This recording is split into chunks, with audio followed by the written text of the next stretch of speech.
G'day. Right, Victory. So I'm in the process of making a fair bit of progress here. So what I'll do, I'll hold it up first of all, and I might have to change the camera. So what I'm in the middle of doing is putting in these blanks here. So most of the guns, in fact, I shall get them out, aren't the full guns. I haven't opened this bag because I don't really want to until I need them. But you could probably, so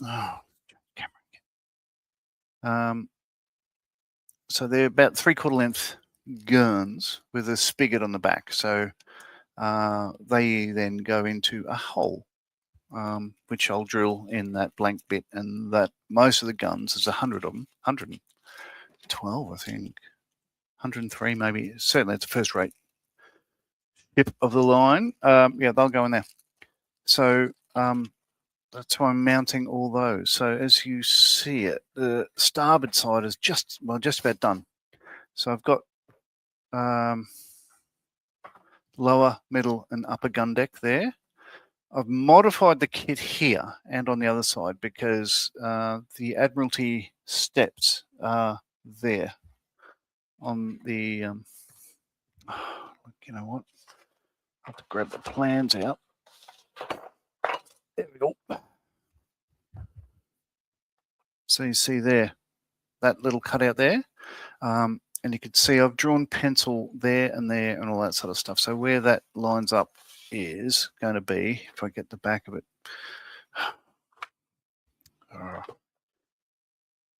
Well, trust me, that's where the that entrance is there. So I've got that both port and starboard side. So I've just modified the kit to have those there, just so I can, you know, have a deep recess for the Admiral's entryway, and then the blank for the guns is beside it here, shown on the plan. So this is all right. Sorry, just clearing the desk again. Okay, so I'm using that there. This is the section, and very lightly it's shown. This is part 31. So the blanks for these is 15 mil by 5 mil Tanganyika, and that's what's going on here. And it's all the way up and down. I've got one more to place up top here, which I'll just do later on. That's no biggie because the upper deck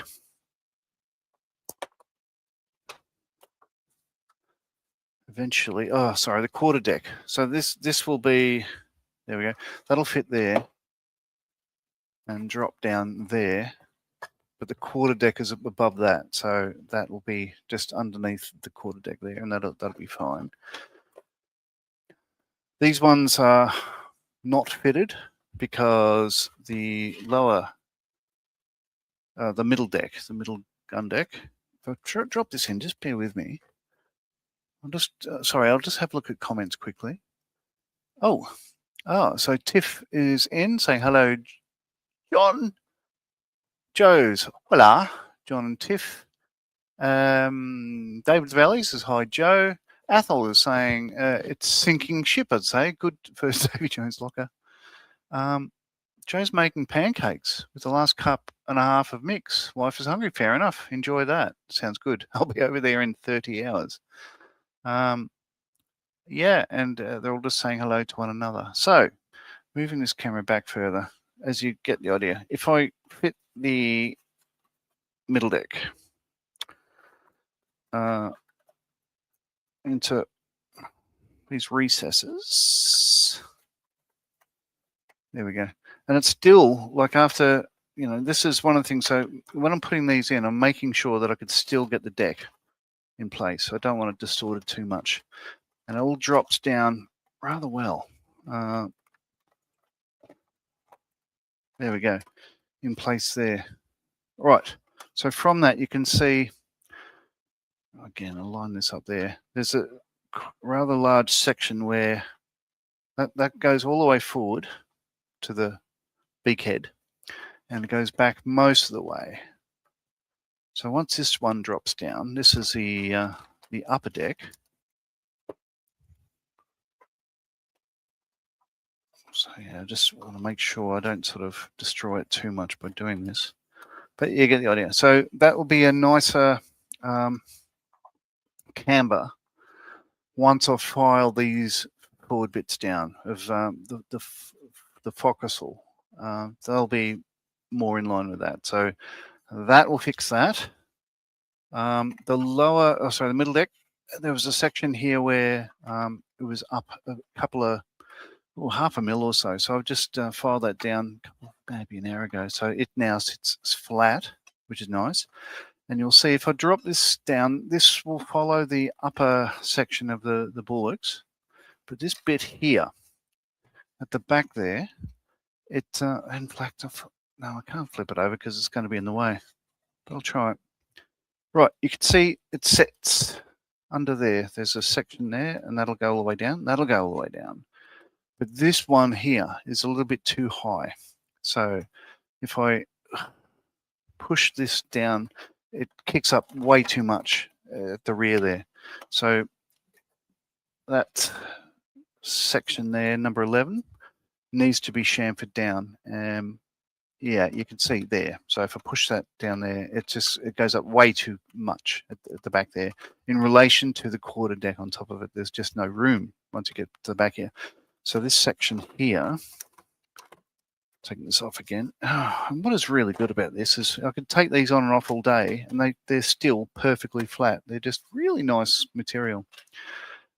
So I've marked it there where it needs to come off, and I've induced a camber there, so that will be in line with these ones. Now, also what I've been doing, the way I discovered it is this cross section here. I put the ship on that, and I was looking at, I was lining up the Gunport blanks and everything else, but then I'm looking at the profile of the upper deck, thinking that, you know, it's actually above that section there. So as you saw, as I pointed out, I need to shave that bit down, and that will fix the problem with the upper deck there.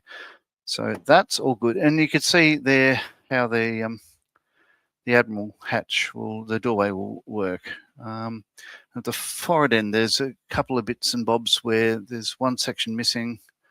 There's no gun in that section there, so it doesn't need a blank. But there is one above there, so they'll put that there. And same deal with the bow. Same with this. I'm just doing it, and as you can see, I've got these sections here, and I'm just continuing on. I'm doing these last couple here and going forward and back. So that's what I'm doing. And I figured I'd just turn the camera on and just do a bit of that. Right, so if you bear with me, I'll just take this off again. And all I'm doing there, this is a section of Tanganyika, 5mm by 15mm. And I'm just using a razor saw and a mitre block. And just measuring this with a pencil, and off we go. So I'll do the next one. And I'm just, you know, as it turns out, yeah, once you get the first one in place, I've got the ones on the other side that I can line up, but yeah, they just follow each other and they kick up the bow and stern, but that's not a problem. So it needs to be correct in 3 dimensions. So in a centimetre, vertical in relation to the false keel, and in line with where the gun ports would be on the side profile here. So I've done one side, and I'm using that then to look across and go, yeah, lining up and getting it marked and placed with that. So I'll just do the next one. I figure, like, I'm going to be just doing this for a bit. I figure I might as well turn the camera on. Just give me a sec. So again, it's just an impromptu live. I was thinking about going live at noon every day, but I was doing stuff today and I thought, well, that's not going to work, is it? Because, you know, I can't make it the same time every day. I'm doing stuff. I have a life. So, pencil. So I have to move this again, find my pencil. Oh, there we are. Right. And I do think by the end of this plan is going to be a bit tattered. But it's all good.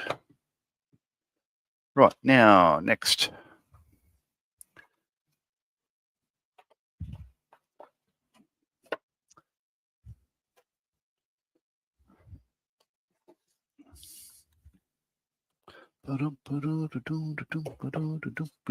Right, so as I said, offering this up, marking probably 0.5 mil longer than what it needs to be. And it's 90 degrees, like these are all, you know, vertical in relation to each other, sort of in the same plane. So yeah, there we go. It's just slightly longer than it needs to be, and I can then shave it down. You want to be slightly longer than slightly shorter, of course. Smooth that. Put this up here again. So that's there's no magic. This is what I'm doing.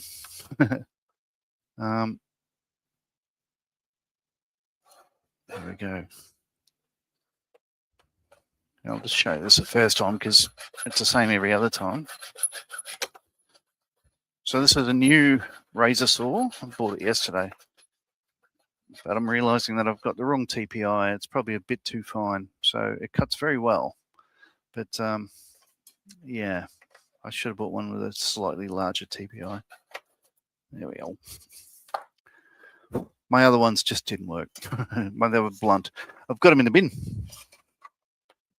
So yeah, my last one is slightly a bit of surface rust here, but I can feel if I run my finger down there, it's sharp there to there and there to there. And then it just gets, you know, I had no blades left. This one feels better, but it's too shallow to fit through the miter block. Doesn't cut all the way down.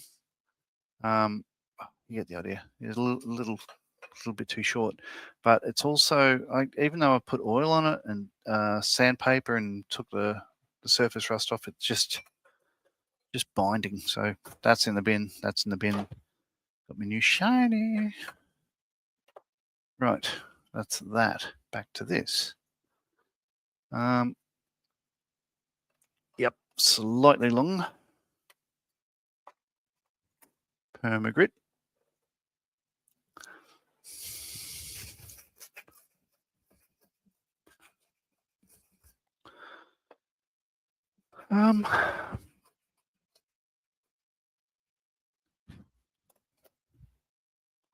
Oh yeah, perfect.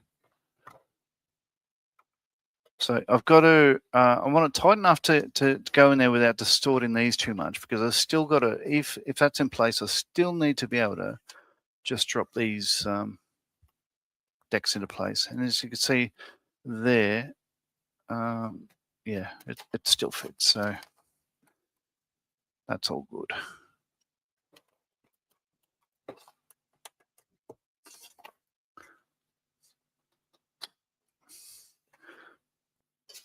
Take just one more.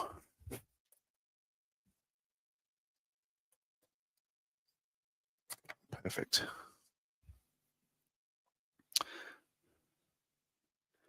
Now, I'll glue this on and then I'll go to a thing, post on Facebook and read it out, because this thing happened about a week ago, maybe a week and a half ago. But there's an online resource which is incredible called Model Ship World, the Nautical Research Guild. So you can pay for membership, or it's a free service if you don't want to pay and all that sort of stuff. But you know, obviously you get more benefit if you are a paid member. But there's a lot of people there with build logs of wooden ship kits, and there were hundreds of them, if not thousands, over the years. And there's seriously years and years, I'm going to say hundreds of years of work by people that were doing. There we go. So that's, as you see it, in line, laterally, longitudinally, vertically, that one there. Yeah, and it is vertical in relation to the false keel. So done. All right, so let me look this up. Bear with. Model Ship World.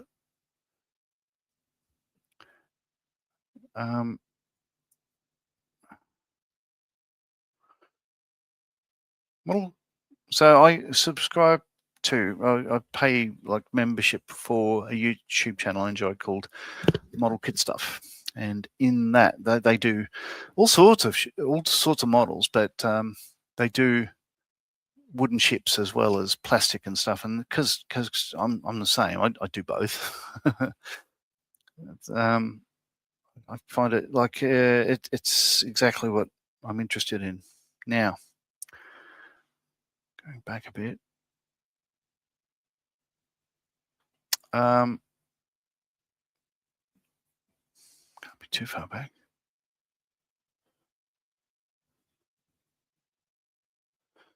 Well, sorry, I'm having trouble finding this post. It's not too far back.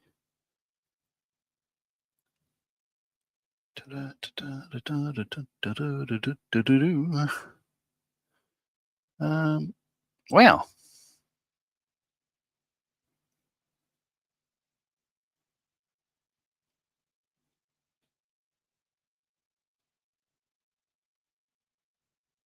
Oh, wow.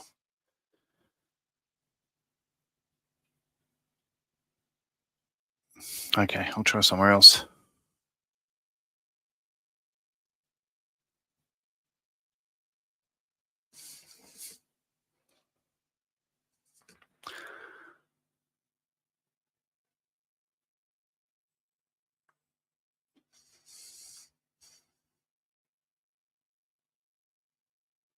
Okay, model ship world. Here we go. So this is.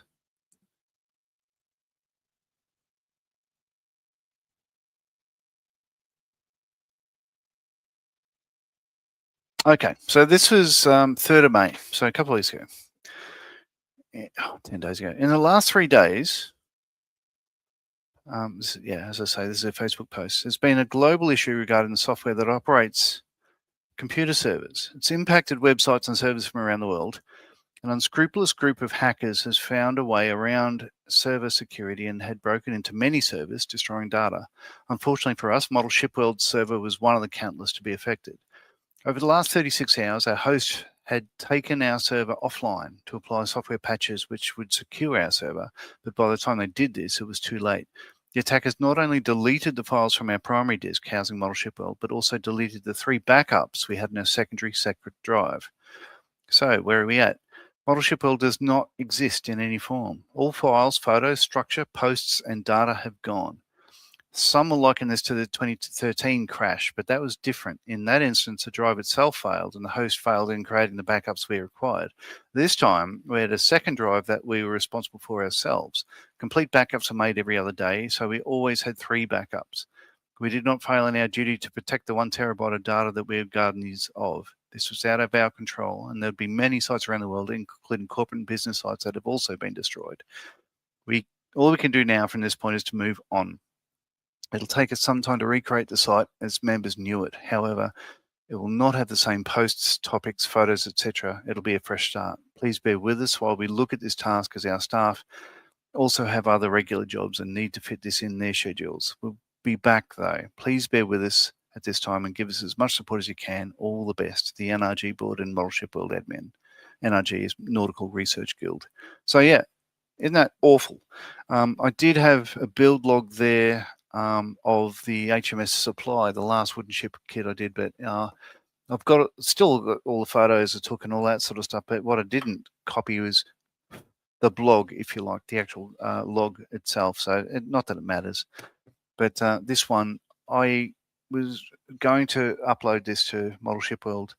I haven't yet. It's just, I'm at the stage where nobody's really interested yet. I could build up a frame. Nobody really cares. It's when I get into the planking and stuff, people would be interested in looking up how people did that. Certainly with this kit, where like the transom can be questionable. But there we are. So that's a bit shit. All right, move on to the next one. So I had drawn earlier, like where the gunport is, knowing that, so there are certain guns, 2 on frame 2, 1 on frame 4, 1 on frame 6, 1 on frame 7, where the gun ports are where the formers are. So I had drawn that just as an idea, but that's all going to be sanded down shortly. So I'll just offer that up there. Mark that again with a couple of thou longer than it should be. Slice that again.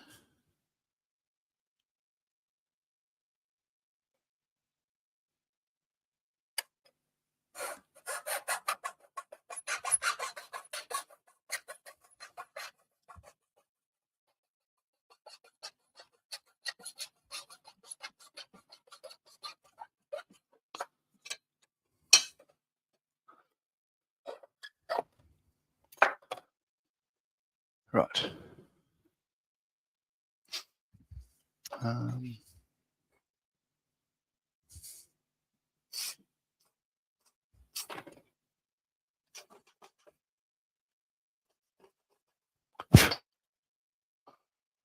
Yeah, it fits very well.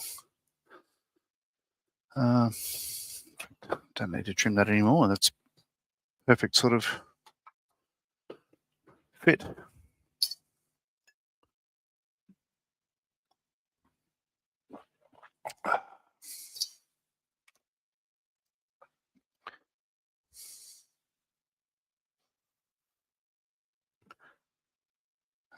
So Tiff and Joe and a couple of other people might know certainly the name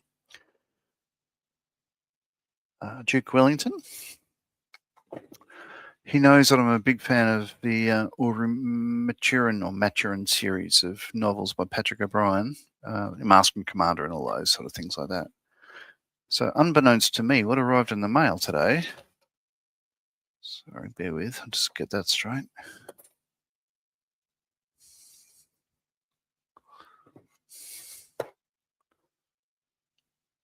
Gee whiz, it doesn't take long to, once you get in the groove, like it'll be the same with planking the hull. But once you do it a number of times, you just go, yep, yeah, rinse, repeat. Anyway, this is what arrived in the mail.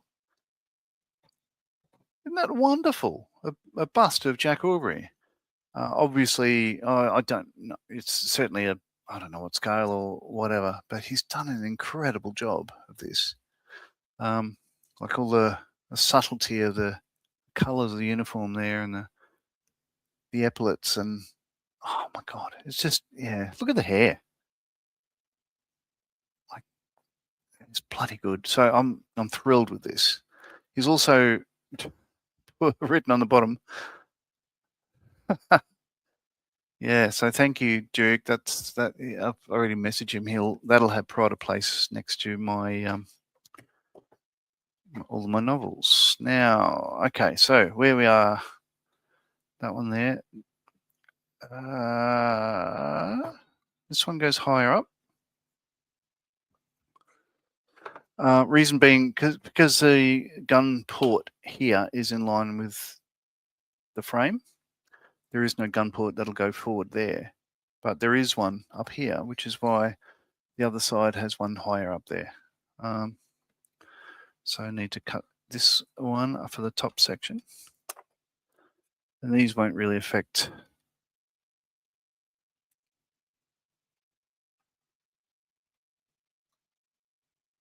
There we go. The deck so much, because the deck doesn't go that far forward. It ends at that point. So that's fine. Yeah. Yeah, so Joe is saying, yeah, that's very nice. Look at that face too. Nice. Yep, that's awesome, because it really is. Like, so I'm so thrilled. Yeah, it's good to have good friends. All right. I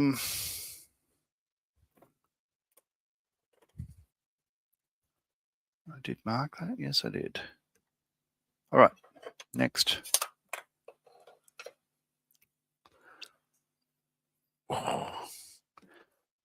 It hadn't rained here for weeks, so the grass is getting quite dry. I mean, heading into winter and all that sort of stuff like that, but it's been raining since about 10 a.m. now, and it's 20 to 12 now, so we've had a full day of rain And I can't say I'm unhappy because it's been it's been pretty dry.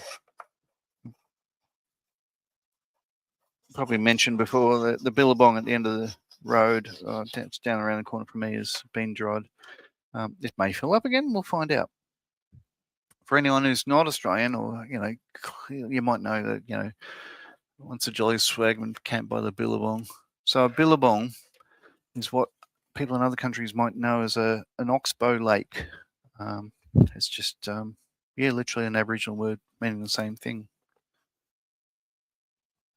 Yeah, but it's all dried up. So where I live is on the confluence of two major rivers, and it can flood like a bastard sometimes.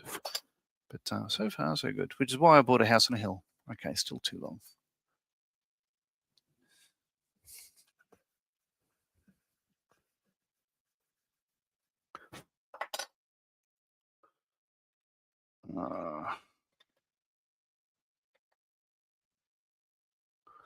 So close.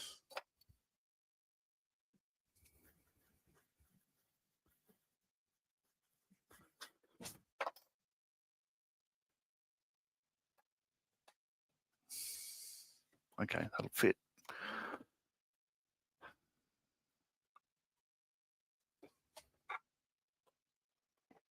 Although, I could take off a couple more there. I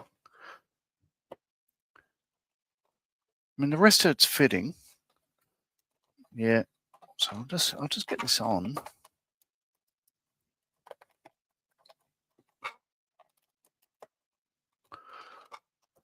There we go.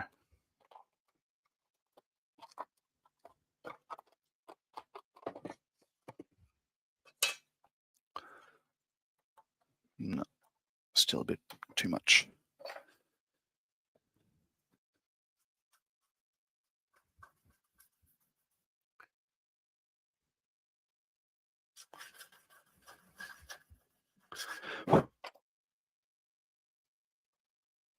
That's it. Okay.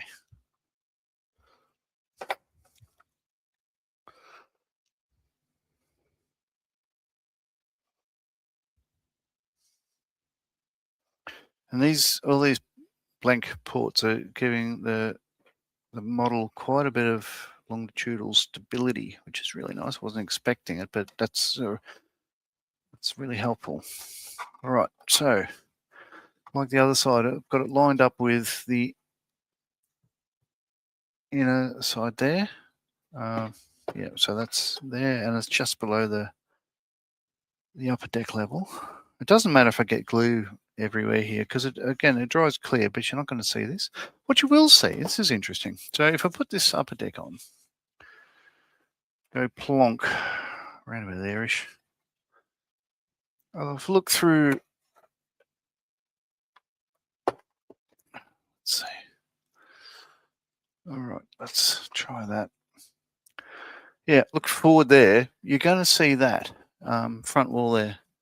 So I want to line that. The side, once I do the hull, you'll see the wood planks on the sides and all that sort of stuff. But yeah, I don't want to see these revetments and cutouts and all that sort of stuff like that. So what I will do is just line it with, there we go, get rid of that. Plastic card. Now, I'm not a traditionalist. In my view of these kits is they're a multimedia kit anyway.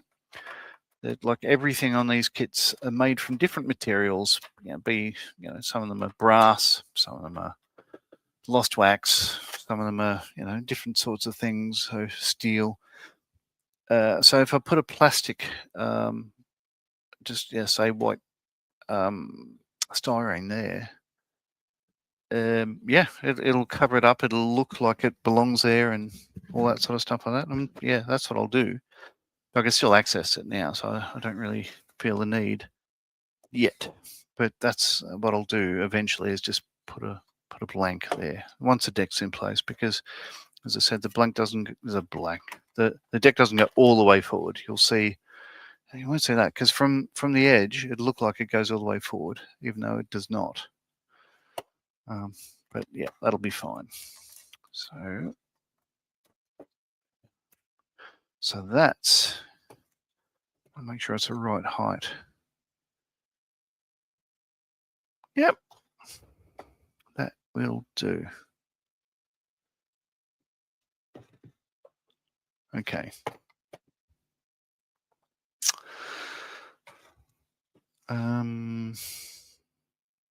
All right, now I'll go further back. I'll go towards the stern. Sorry, it's sort of in the way. So I've got, yeah, 3 of the middle deck to do there.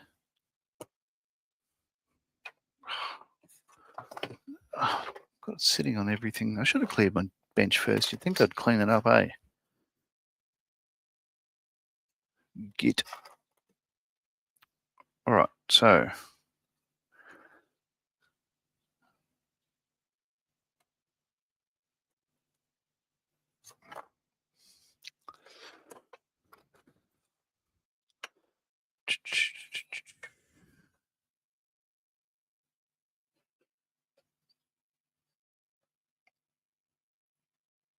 just hold my tongue right, get this lined up.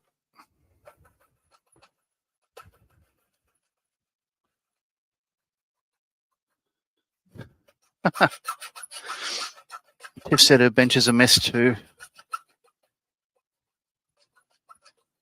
Okay.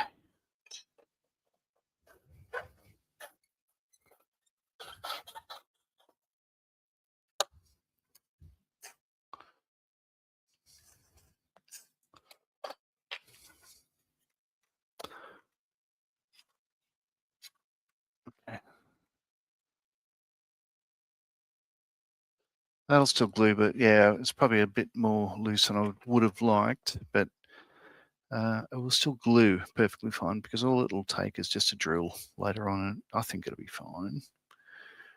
So, PVA glue, plonk that in place.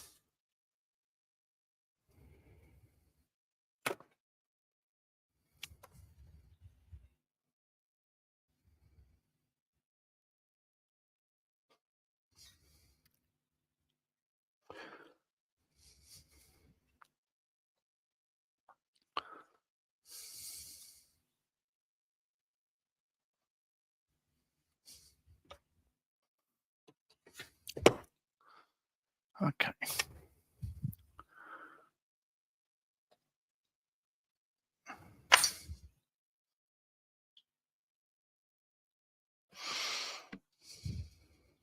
No, you know what? I'm not too happy with that. It's too loose. Measure it again, go again.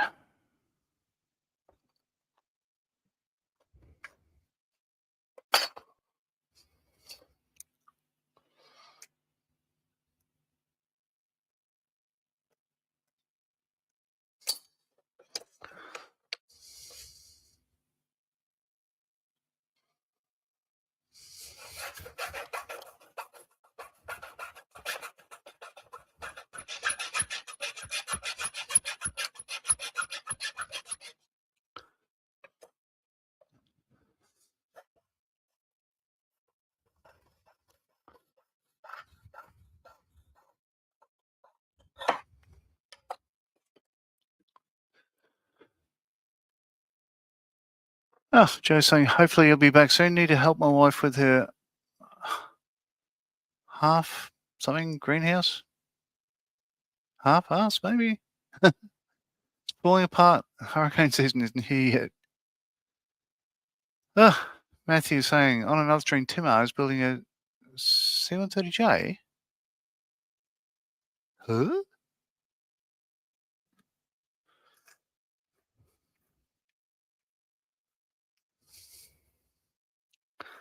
Talking about the same Timar?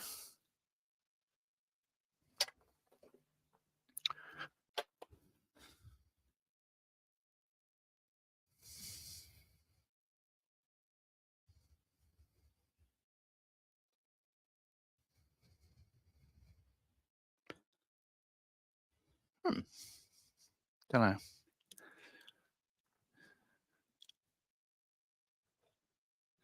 Tim's on another stream. Which stream would that be, Matthew?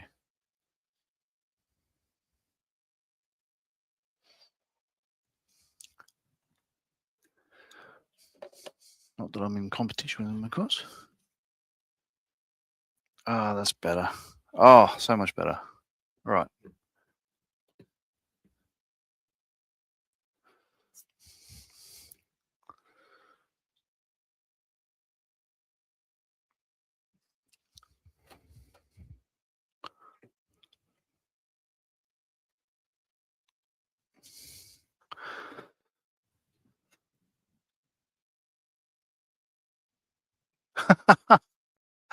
Oh, I see what you mean. You're saying he's joking. You're building ships instead of planes. Yeah. We you know, I've always got a plastic kit on the go, but I guess I enjoy these more than plastic kits just because there's so much more involved. And I guess when they're done, it's more to be proud of, if that makes sense. So there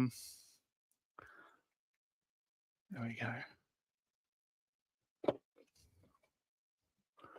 But yeah, I bought this kit years ago, like 2010 or so. It's about time I started it. Oh, next.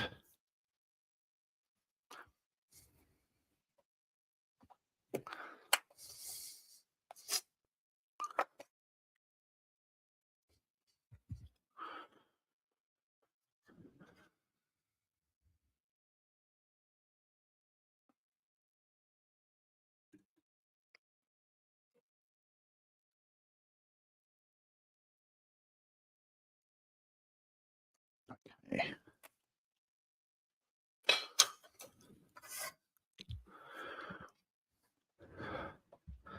So just sidle across here, get another glass of wine because, you know. Oh, dear, dear.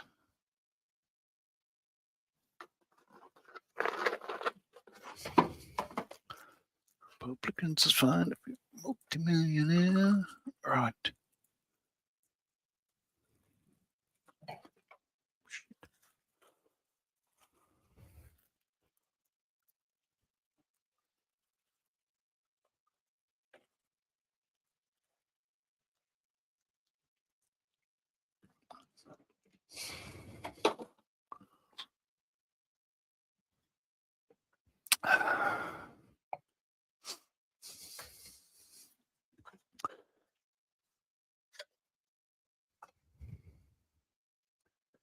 Okay. Oh, Tiff almost lost her channel last night. Tell us more. Tiff, if you want to come up, you're more than welcome. If you'd like a link, I'll send you one.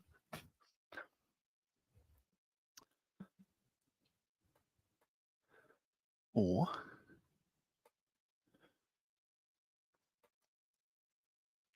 I'll stick it in the comments.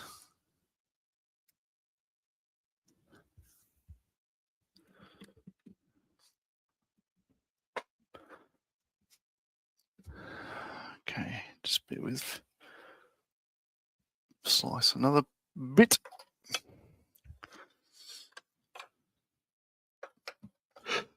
Excuse me. Again, hold my teeth right before I make the first cut.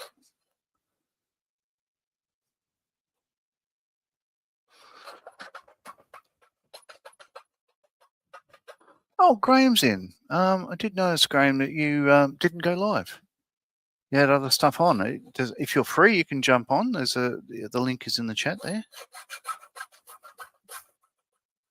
No pressure.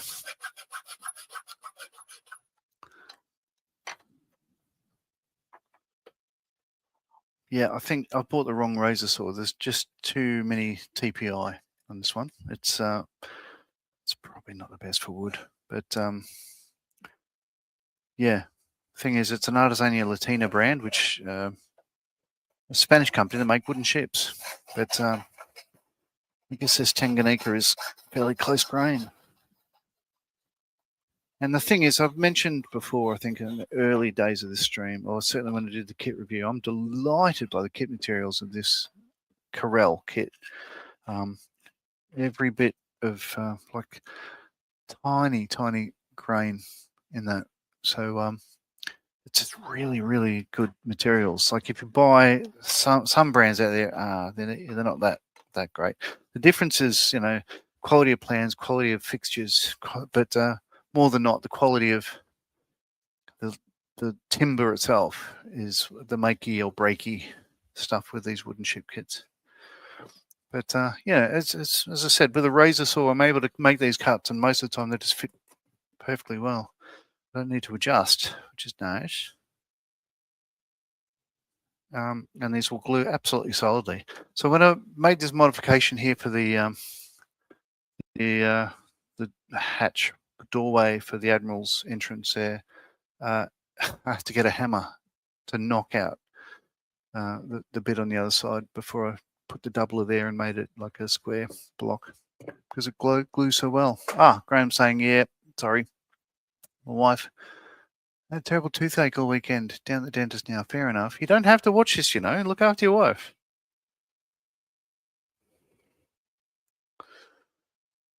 There we go. That fits.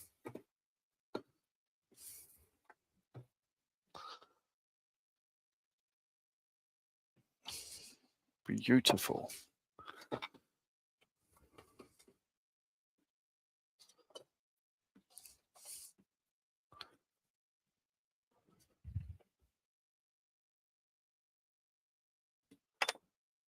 There we are. That works.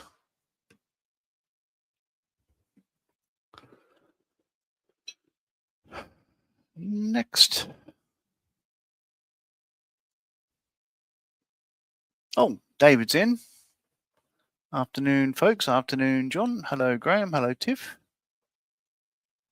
Hello, Athel. Hello, everyone.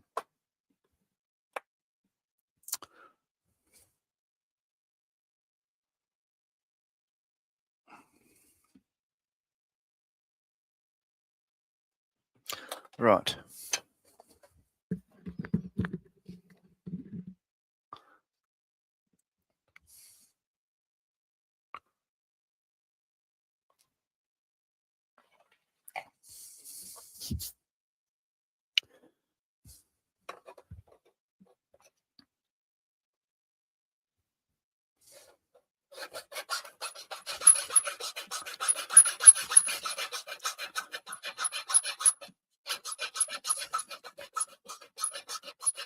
Okay.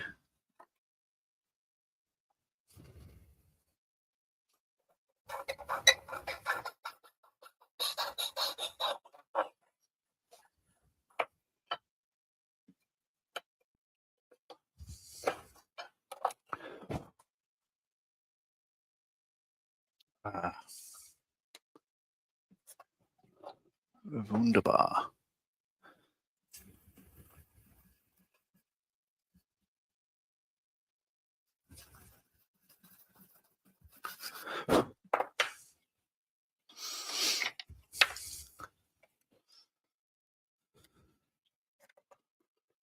That's away.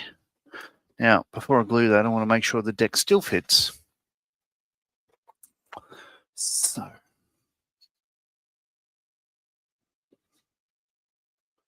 put both in because I can.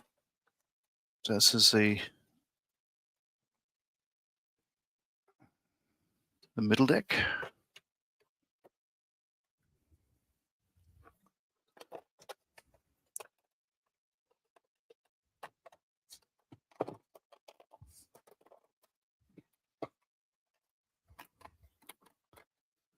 These will all be planked individually with, let me show you.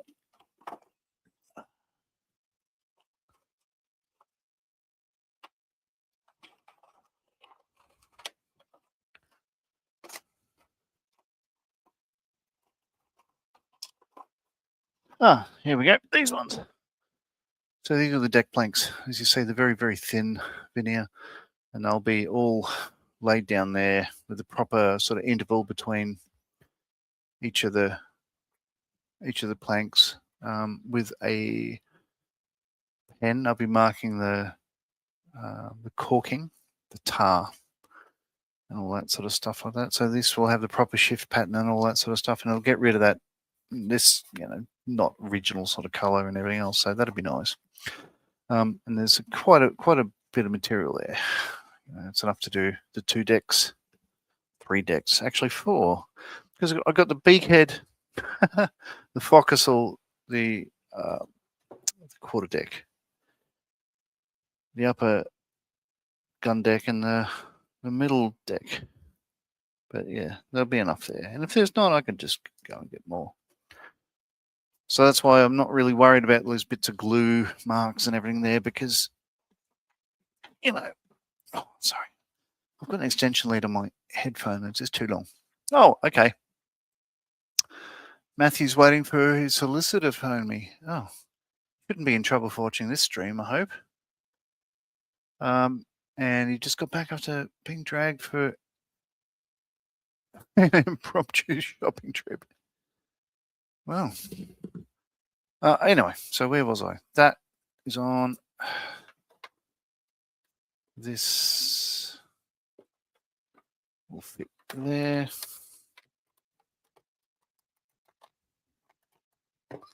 I'm only concerned about the rear at the moment, so that's not so bad. But yeah, no, that won't affect it at all, because this last one is unsupported anyway.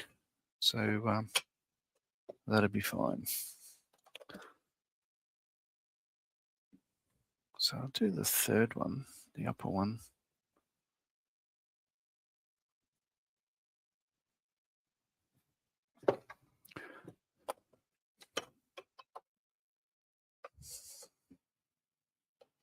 But yeah, this is. Oh, I'm sorry, Tiff. I didn't look up. Let's add Tiff to the stage. Hello. How long were you there for? A couple of minutes, I'd say. I've been here about 5 minutes, yeah. Oh, I'm so sorry. It's okay. Oh, just too busy. How are you? So talk to me about your channel. Like, what happened there? Yeah, I was doing my live stream last night, building the Hella Citron, and there was me and David on panel, and someone popped in the green room. Yeah. I think the name they used was Smelvin, and they started chatting in the private chat, and I was like, "Hello, let me on. I'm a nice person." I was like, the profile picture was a bit strange. I was like, it didn't. I wasn't too sure what it was. And he says in the private chat, "Oh, it's a wet owl." Did not look like a wet owl. Okay. And I know it is. He wasn't verified with YouTube or anything like that. So I was like, yeah, not gonna let you on just in case. I almost got a porn bomber. It's weird. It happens a lot, especially sort of like nighttime. They just go on and find smaller channels to try and ruin them. Yeah. No, in fact, it's like I probably would be reluctant to let anybody on this unless the name was familiar to me. Yeah, that's why I didn't, because they didn't say anything in the normal side chat. But the deal is, I mean, being a bloke, like, it shouldn't be any different for you. Like, no, it shouldn't. From what I understand, like, women are targeted more for that sort of stuff, and there really shouldn't be any difference. No. But that shit. Yeah. I got some good progress on my Hella. Oh yeah, show us. So I got the engine painted. Okay. What type of engine is it? Oh, it's a straight 4? I have no idea. Sort of looks like one. And then I got both axles built up. Nice. Ready for putting in. And then on the stream, I built the start of the body, like the bottom. I got the leaf springs in. The front leaf springs. And I got the front interior seatbelt. Oh, cool. The bottom part of it, anyway. That's nice. So there's only, I can't remember. Can you show me the box art? Is it like 2 like guests in the rear seat, or? Yeah, okay. So it's actually like, are they sideways seats in the rear section there? I'm not too sure. Hang on, I've got the instructions here. The back of it shows you how it all goes together. I'll just. So it looks like you've got one, like a bench that goes backwards, and then you've just got some normal seats. Just on one side? No, on both. Oh, on both sides? Yeah, so there's 4 seats that go in. Okay. Yeah, I don't mind these. Like, I was impressed with the Helikit I did recently. Like, I like the way the instructions are in colour, and they're quite easy to read and understand. I think I've become a fan. I've only got the one, but I had no problems with it. That's good. Yeah, there is a mistake in this one. It's showing this colour as orange. Right. However, it is actually the red it's supposed to. Yeah, the sure. car's supposed to be, because it's at the front of the car. But yeah, I'm enjoying it so far. Excellent. I've got to get sort of the body bit painted, so I can get this bit in, because this is a chrome piece. This long piece here. Which piece? Sorry. This long piece here. It's a chrome piece. Oh, okay. The steering shaft. Yeah, I think so. I'm not sure. And then I was supposed to hot weld some of these bits on, but I've just glued them. I didn't fancy heating up one of my blades. Yep, fair enough. It works well enough just being glued. Yeah, it would. All right, so I'm just straightening up, making sure this is straight. This looks all right. I think that'll go well. Yeah. Right. I got a surprise. Bob says he's bought me another kit. The same car, except it comes with a smaller one, and it comes with the hotel. Whoa! Like the hotel, it comes with like a hotel. No, bugger off, just spam. It comes with a hotel front with a little bit of road on it, so you can put the cars in front of the hotel. You're right. No, sorry, that was a spam call. Yeah, fair enough. All right. Thankfully, my phone tells me if it's a spam call or not. Yes, I'm making. This is going together really quick. Now I've done one side, I'm just literally copying the other side. So, yeah, but it's every piece I put on, it's getting stronger and stronger, I think. Yeah, really it is coming together nicely so far. I have to catch up on some of your streams, especially. No, there's nothing to see. It's just, there's not much. Like a lot of it is just it takes a while to do anything on these. Yeah. So like this one will, no, it's fine. You haven't missed a thing. But I'm just putting it up there because I can, if that makes sense. Because as I mentioned, I read out the thing about Model Ship World earlier. I hadn't posted to there, and now I'm just like, this will do me. This is fine. Get that lined up there. I've also been painting these guys. I need to do some more on them, but little. Oh shit! So that's a little forager. You've got a farmer. Wow. And the butcher. Huh. Can you hold that close to the camera? It'll probably go out of focus, but that's unreal. Yeah, butcher, and then this one is Josh's favourite. Is a little spirit. Wow. Hobby Time's in. Saying hi, guys. Hey, Hobby Time. Yeah, I've been painting those, and these cost me, I think, maybe £3-ish on Temu. Thanks for dropping in, Joe. I'll see you next time. But look after yourself and your other half. Hi, Joe. Yeah, and everyone's saying hello to everyone. Hooray! All right. So again, as I said, like I'm just making sure that this is in line with the opposite side, and Yeah. too high? It does seem. Yeah, it is too high. I'll drop that down. Ah, more glue then. Yeah. Oh, and I got my auction lot from the 48 and 48. Oh, what was that? What did you? So I didn't see the British auctions. It was It was. the Model U 3D print. Huh. Of who is that? Just somebody? Is it the commander from who sits at the top of Telford, stands at the top of Telford when they do the last post? Really? Yeah, they did a 3D print of him. Got him scanned and everything. So I won that. So Skiffins forgot to send it. So he actually sent two different. So I've got 148th and a 172nd version. There we go. So that. And then, as a sorry, I got some Easter eggs. Easter eggs. Yeah. And then he sent me like a little, you know how we used to do the challenges. So he sent me what I think is possibly like a little storage thing. Ah. Like a little display box. As well as this guy. Wow, who's he? I have no idea. Oh, it's an American, I guess.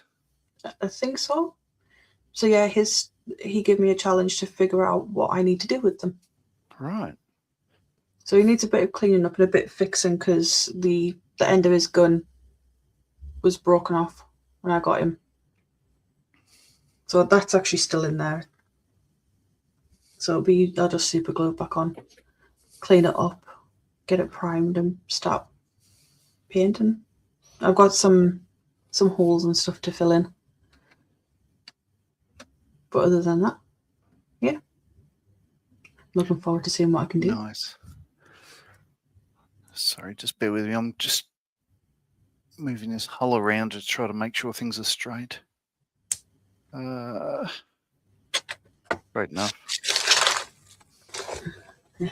Having all these blank Gunport, well, I'd say Gunport blanks would be probably the better way to describe it, will make it harder to cut out all the cannon ports. However, it's best to have something behind them than nothing, I think. So it'll be fine. It'll be fine. All right, so that's okay. Oh, an hour already. God, time flies when you're live. Yeah, almost an hour already. Madness. Yeah, my 2 hours went quickly yesterday. God, I'm closer to finishing these gun ports than I thought. I've only got a couple of sections left. Might as well. All right.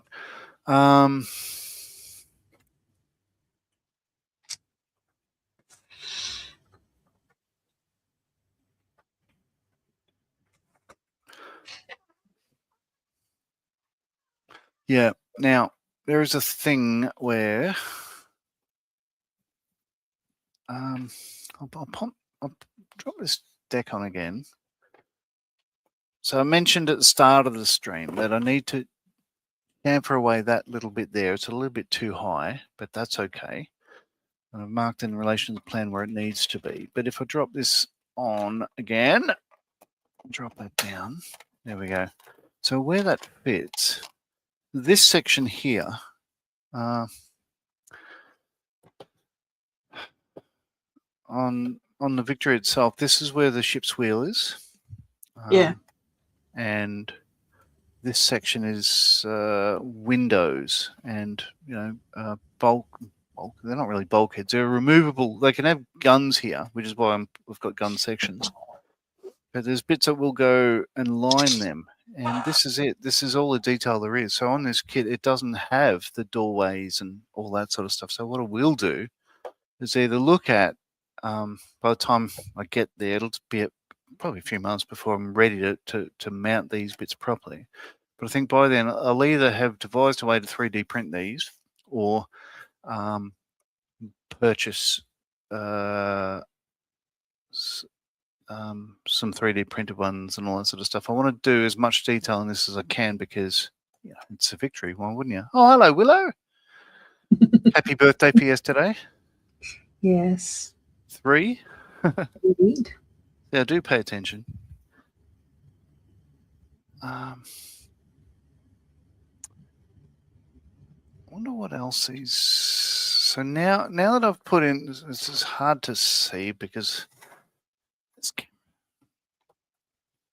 yeah. So because I've put in this top section here, that's pushed out this section here. So this one's a bit too loose now. So what I'll do is just replace it, cut a new one. There is enough of this to go. So yeah, so this part is labeled as, I think, Gunport blanks or something or other. And I've got that much left, as well as a full strip that I haven't cut up at all. So I've got more than enough to just make another one. So I'll do that.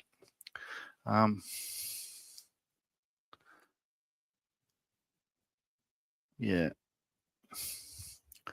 Hot plate heaven at the Green Hotel. Ooh.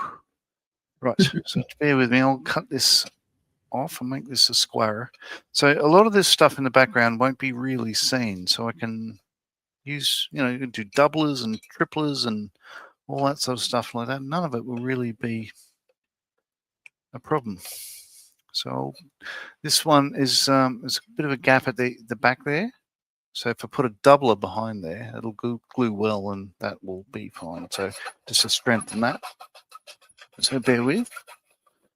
It's all right. We'll all just steal the show. No, that's fine. I do. I am a cat person, but my wife, she is not. I do like cats, but Paul's cat is not that affectionate. Like Toby can be, but only on his terms. But it's one of the cats that hates being picked up, hates climbing on people and all that sort of stuff like that. So you just leave him alone. Yeah, she loves her attention. She'll only come, sort of climb on you if she's climbing over you. Or if you have a blanket on you, she'll come and lie on the blanket. Only time she'll sit on your lap is if you've got a blanket over you. Does she ever have outdoor time or all indoors? No, she's all indoors. There we go. So yeah, just a little section there I've made as a doubler. I'll take this top deck off now. No, what the hell? It's sitting there nicely. It'll stay there.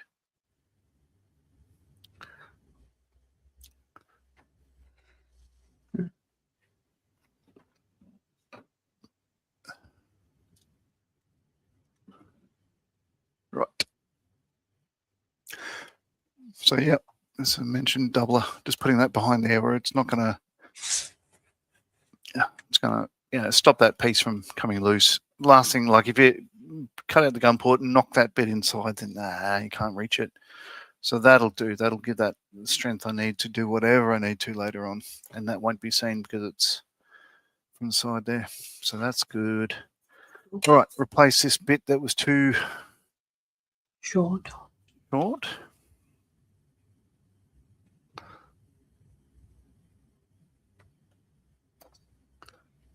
Yeah. Get in there.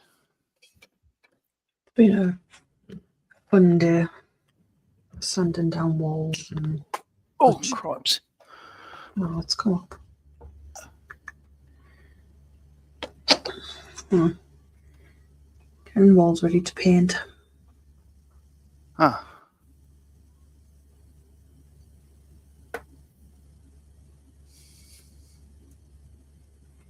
Right. Well, yes. Down you go. Apparently, that didn't stick. Right. Very good. So, here we go. Slice this. Oh, no, before he does that, he'll have another sip of wine because, grown adult. Why not? Wine not. Ha! Ha!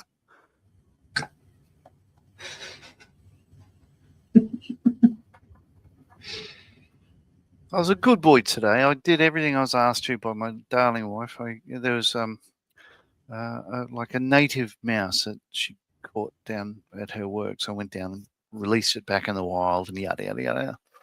I vacuumed the house, went and put fuel in, and what do they call it? Stuff? Add blue. So, which kidney did you sell for the fuel? Yeah, I know. Don't get me started on politics. No, I won't. I was going to say I don't drive, and I still find it ridiculous. Yeah. But hey ho.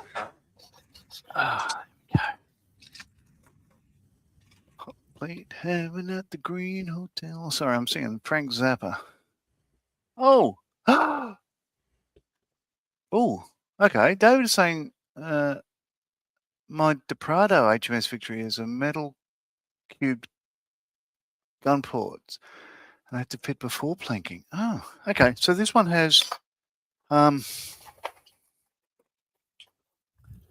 bag of these skummers. So these are all, metal. I don't even know what sort. But yeah, I don't want to open the bag. You'll understand. But I've got, the gun ports themselves, and then the covers, and they'll all, literally they'll just go along where these blanks are.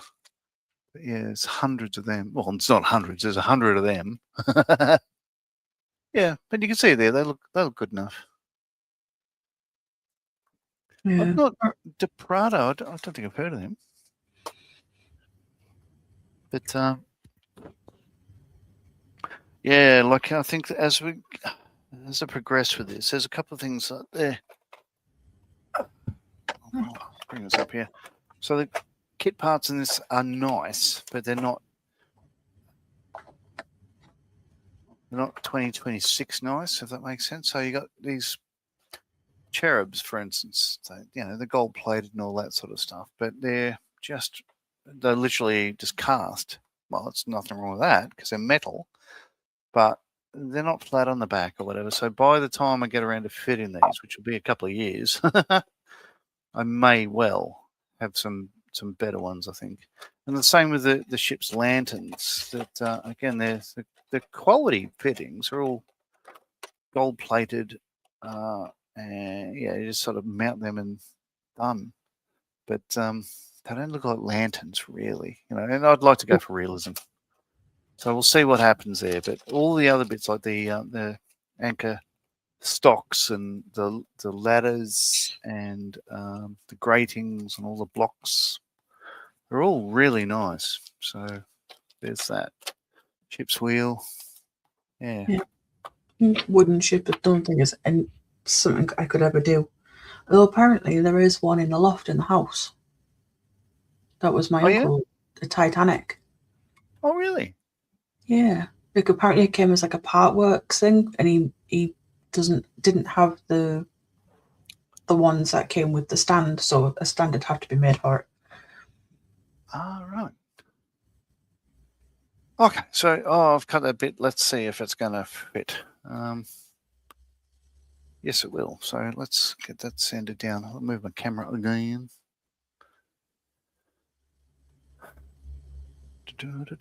So I've got a song in my head. I've been singing it for days. Frank Zappa. It's called Hot Plate Heaven in the Green Hotel.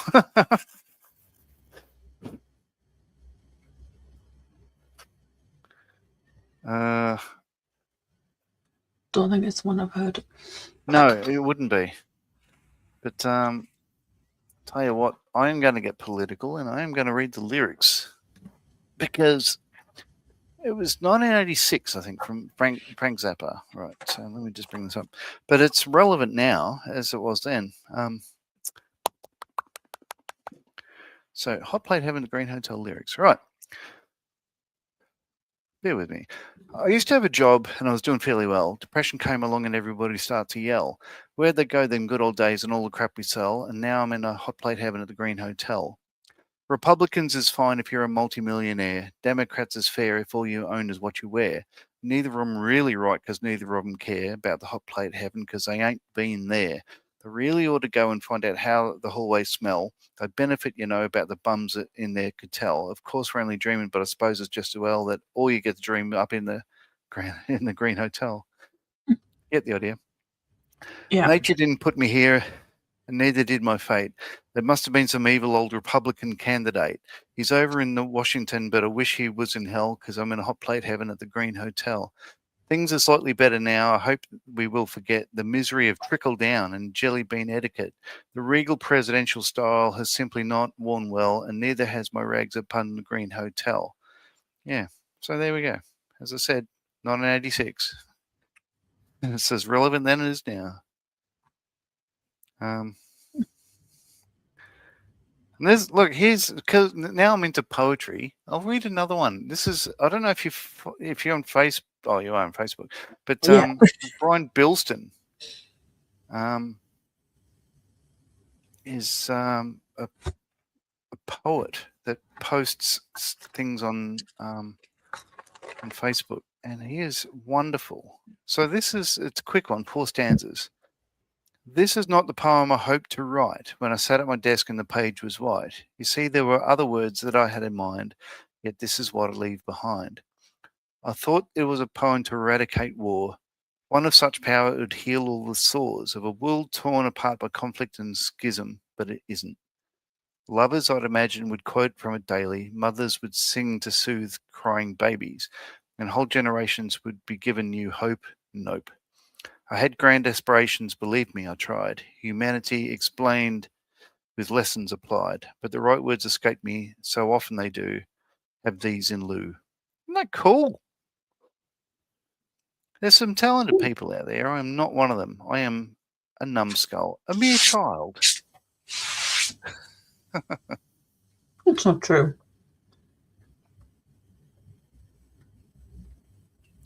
Oh, and there's a recent ad for Martin Baker. As of the accident in America today, 7,820 lives saved because of their ejection seats. So good on Martin Baker. The company's so good, the Americans fit British seats because they're shit at building them themselves.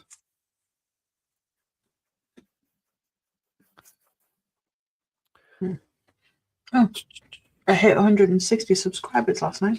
Well, good on you. I haven't looked what I've got.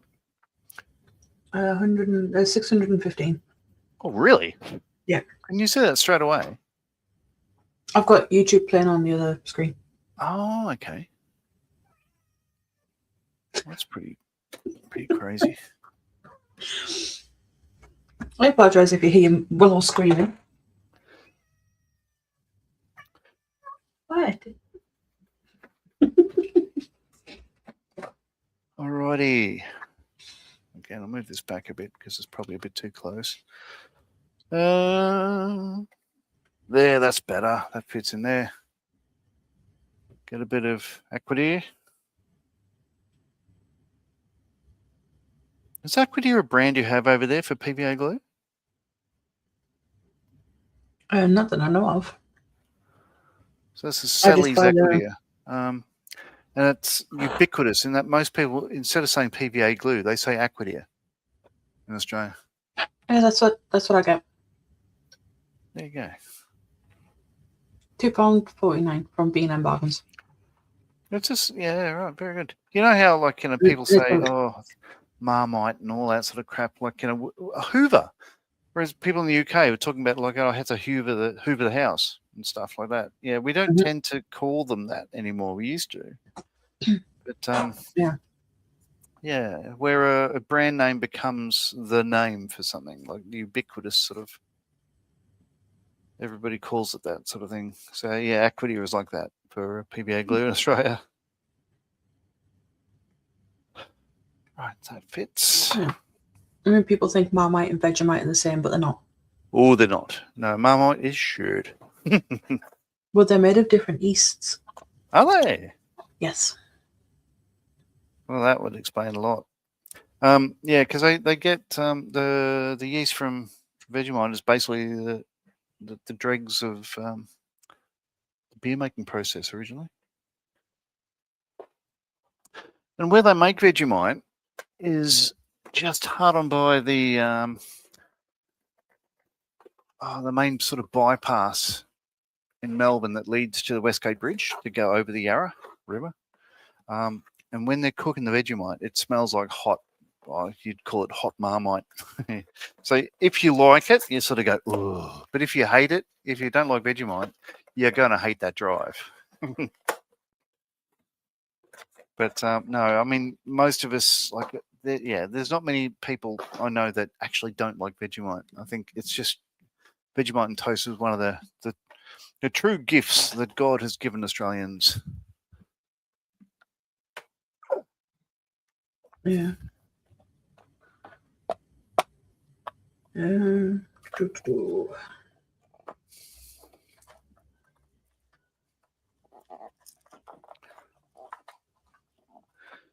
Republicans is fine if you're a multi-millionaire.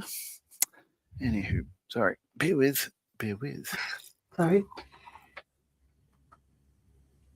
All right. Yeah, so Marmite is just yeast extract, vegetable juice, and spices, whereas Vegemite is yeast extract, malt extract from barley, and vegetable extracts. Yeah. So literally the dregs of VB and Foster's and stuff. Yeah. Yeah. Used to be, what do we do with this? And yeah, jar it, and everyone just goes, oh, it's beer adjacent. That'll do. Yeah. I can't stand the stuff. Well, that's where you're wrong. One of the things I've mentioned this before. I don't know if I don't think you'd remember, but it was probably a year ago. But we used to take our partners and everybody when we were in the Middle East, like in the doing the Gulf wars, Iraq, Afghanistan, that one we were a little bit away from the front, a little bit away from the fighting and all that sort of shit. We would be sent, or we'd take with us, but we'd run out and be sent tubes or jars of Vegemite. Not as a joke, because hey, I'm an Aussie. It's because we literally love the stuff.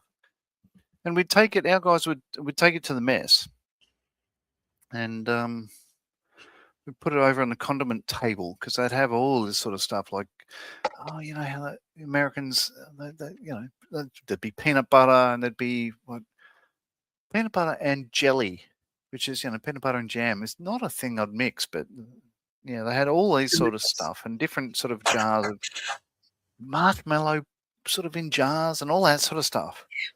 And we'd put Vegemite there.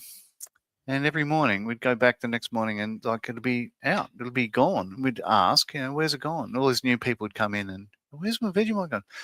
And they would throw it out every late shift to about 2 or 3 in the morning, and they'd go and throw it out because it was on the prohibited foods list that the American military forces put out because it had too much vitamin B. Really? Yes, so it was too healthy for the Americans, and I think a lot of it really is because it wasn't American, it wasn't a sponsored food, or it wasn't allowed, or whatever. But yeah, literally the reason was it had higher than the allowable level of vitamin B. Americans and their logic. So Unseen is asking what is Vegemite? I'll go and get some and I'll show you. Have you got some Marmite handy? You probably don't. Well, no, if I don't eat it. Okay. It is just the Aussie version of Marmite, basically, with added malt extract. So we don't use malt in ours, but the Aussies do.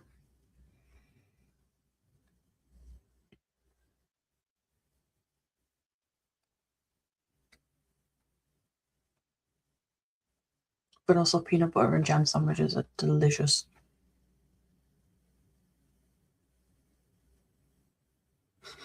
John has to run to the other side of the mansion. He may be a while.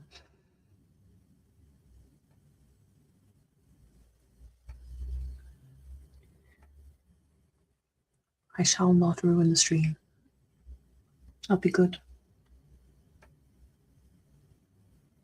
For the most part.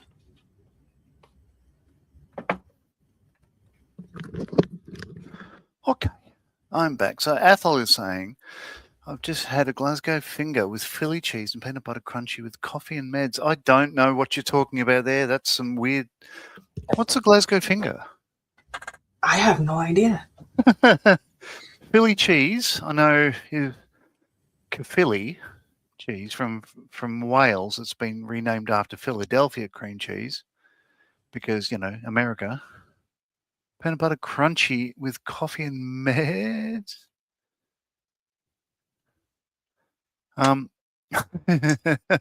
Tiffy could not Ruin the stream. ruin the stream. Because I said I'd be a good girl and not ruin the stream. Well, you know, why would I take? You know, I wouldn't listen to my own advice. Vegemite. Let's change camera.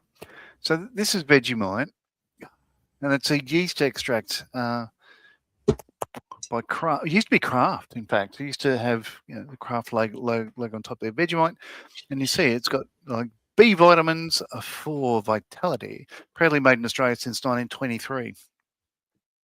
So it's still not past its use-by date, and it's... See, Marmite isn't that dark or that thick.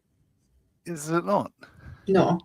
It's quite brown, but it's just, you know, you toast your bread and put a smear of this on it. You don't put too much on.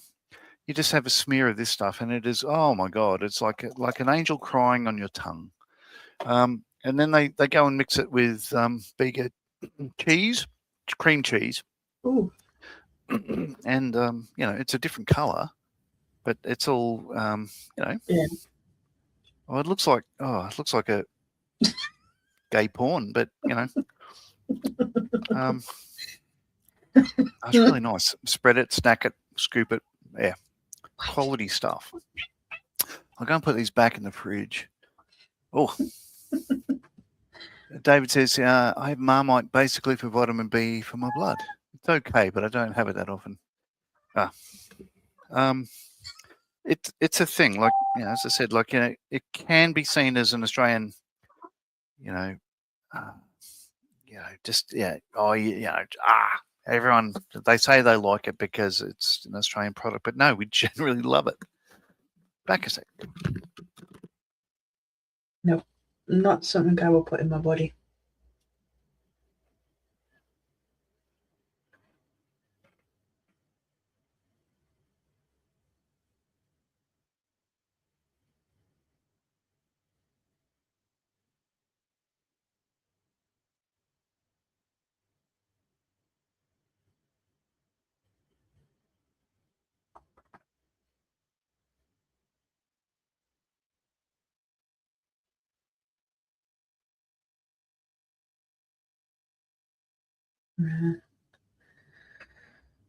Hey.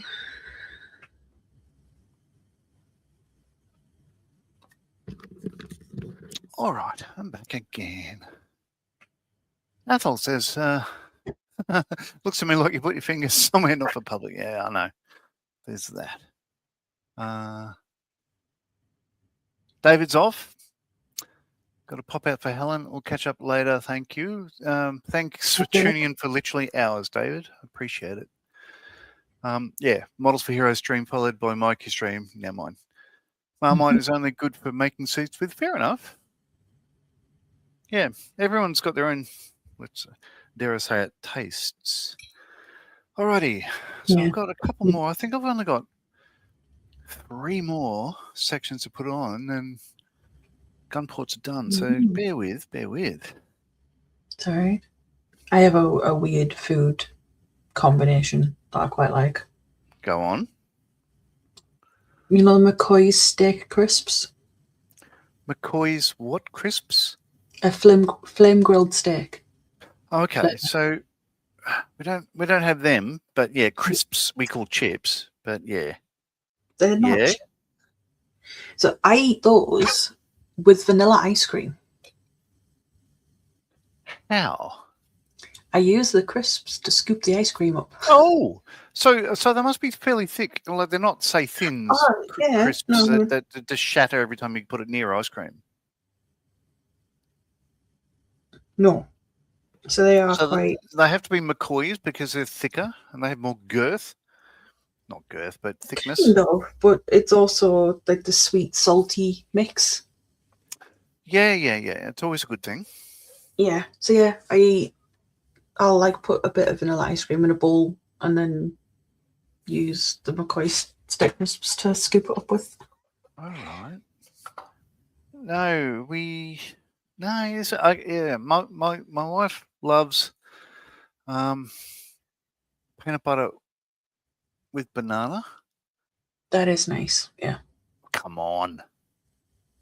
No, that just doesn't sound right to me. It is nice. You I don't put the peanut butter on too thick though.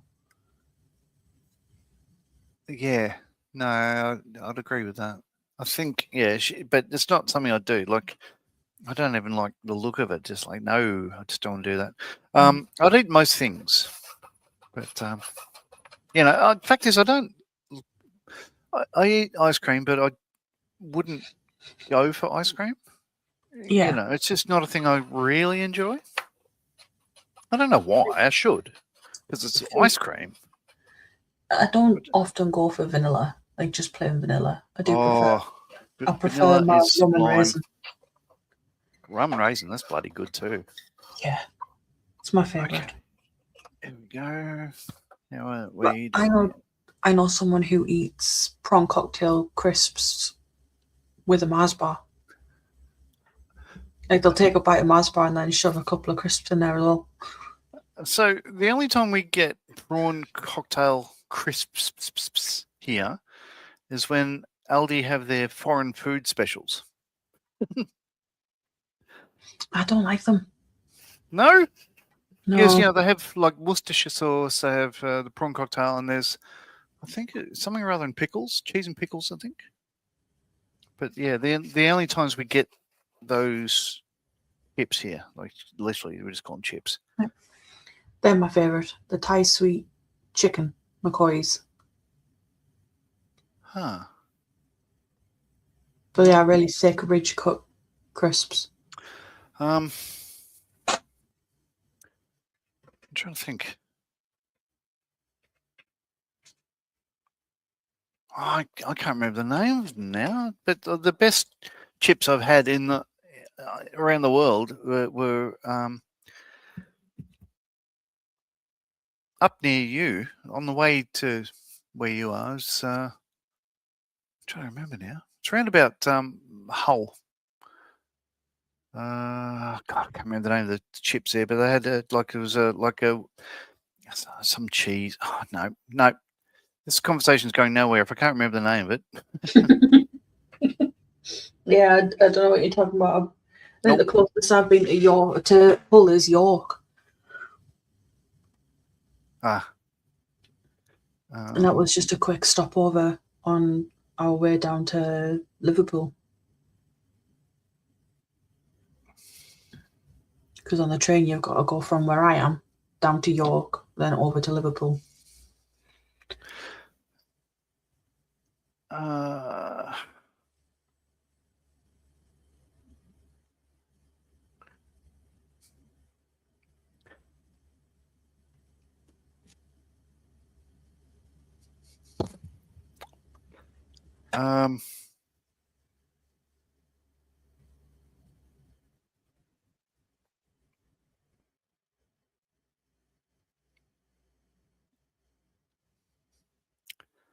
So there we go. I found a picture of all the chips we have here.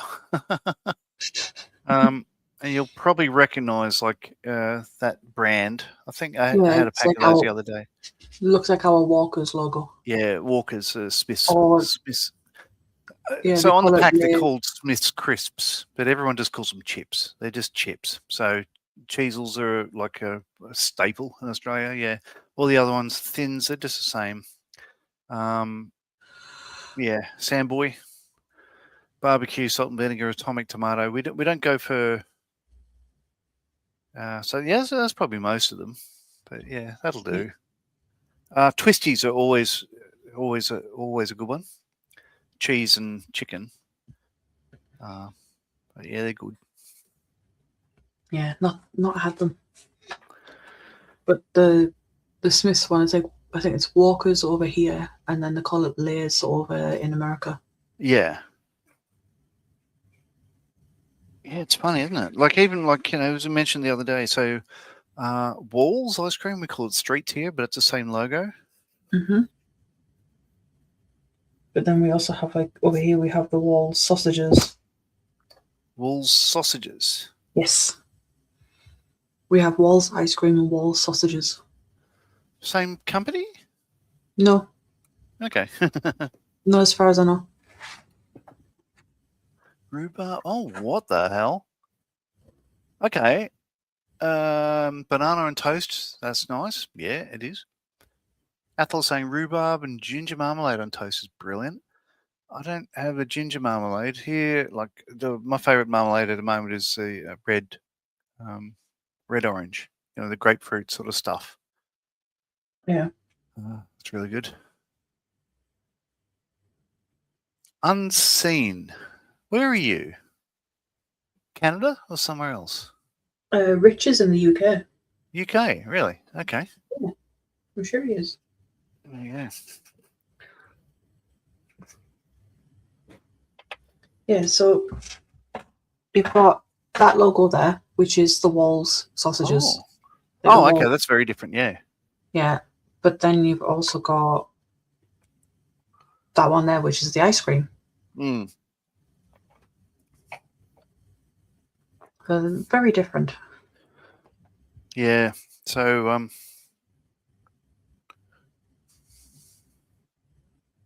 how they get away with having the same name, I have no idea. So this one, yeah, that symbol. It's the same company. So this here, it's oh god, what kind? Welcome to Streets Ice Cream, Cornetto. So here's the thing: we didn't have Cornetto here for years. We had drumsticks, but this is with the globalization of food brands and all that sort of stuff. You'd have Magnums, yeah. Oh yeah, we have Magnums. Yeah. Creamissimo, I never heard of. Calippo. No. We have the Calippos, yeah. Viennetta. These are all. You wouldn't have Vice fruit bars, fruit ice cream things. Not seen them. Golden Gate Time? Are they a thing? No, we'd not get away with calling them that anymore either. Oh, they've been out longer than homosexuality has. They're awesome. Buffalo Bills are a favourite. I have socks with Buffalo Bill on them because you get bubble gum as a nose. And then they had Buffalo Jill, which is just as good. Paddle Pops, they're again an Australian tradition, but yeah, there we go. It's pretty much the same company. Just that blue ribbon, that ice cream, tub of ice cream, they're biscuits, yeah. Really? Blue ribbon biscuits, yeah. But they're not ice cream. No, they're like a wafer biscuit thing. Oh god! Kind of like a Kit Kat, but just in like a normal bar. Wow. Yeah, you're a weird mob. Oh, sorry, it's funny. blue Look, so very similar countries, but very different as well. Like just the little subtleties and just the things so you don't understand until you're in the middle of it, and you go, "What is that? Is that a thing? Didn't know." Yeah. Okay. I mean, what was the weirdest? Not on camera. Sorry, I think the weirdest thing I've ever, I wouldn't say it was weirdest, but I think the strangest cheese I've ever tried was mango chutney cheese, red Leicester cheese. Oh, it was beautiful. I bought some red Leicester today, in fact. It's the one I normally go for, like my usual cheese. And then I saw the mango one. It's made with mango chutney, and it's got black sesame seeds in. Oh, wow. That's all right. Yeah. Because the indoor market in Durham City has all sorts of vendors in there. Food. Yeah, your part of the world, I'm especially fond of it. I think mentioned before, it's the first place where me and my family were able to climb a spire of a cathedral, and Mhm. the sun was shining. It wasn't hot, but it was a nice dry day, and just to because we've seen that view, like when Australia plays England, occasionally they play in Durham, and you can see the cricket oval from the top of the cathedral there. And whenever they show that in Australia, there's even the commentators are saying, "Oh, that's a beautiful part of the world." Oh, yeah, it is. It's really nice. It is. I mean, let's have a look. I think I've still got the picture.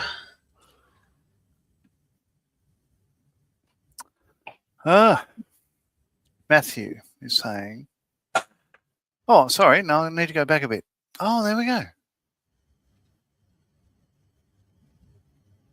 Okay, yeah, Unseen is saying from the UK. Hey, David. Hi, Richard. I'm from Scotland, says Athol.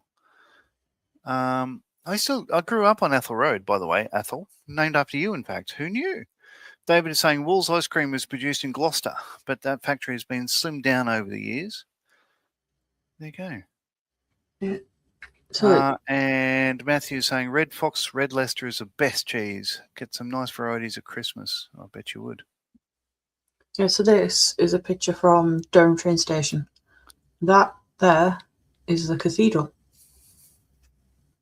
That building there was Durham Cathedral. Yeah, that's the one. Yeah. It's So an incredible place. That's taken from Durham train station.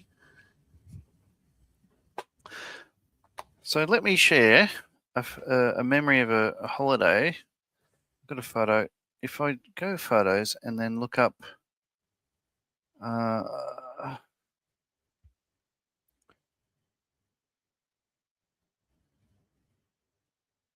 crops. Trying to see if I have any other ones. Hot plate without the Grand Hotel. Conwy. So this is in Wales. Yeah.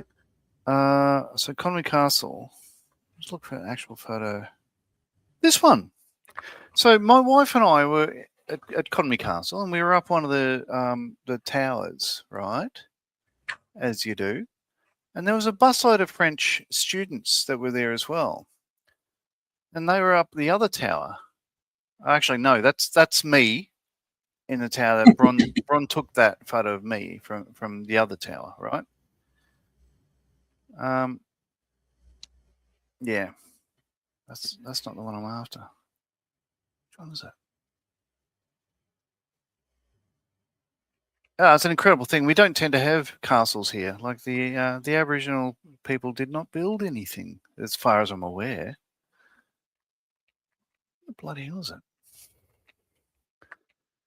Oh, this would make sense if I find the photo. Bloody hell. Anyway, story goes, we were up one tower, and the French busload of students were up the other tower.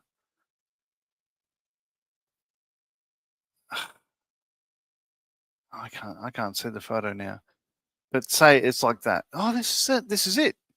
So they're French students up in the other tower there. It's Conwy River and all that blah blah blah. But they were yelling at their mates down in the courtyard in the I guess the center section of the castle there.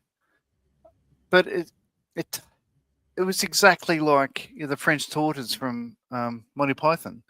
Like I didn't understand a word they were saying, but it sounded like they were saying go away, you son of a silly person and stuff. So Brian and I were laughing uncontrollably. We just thought it was one of the most surreal things I've ever been a part of.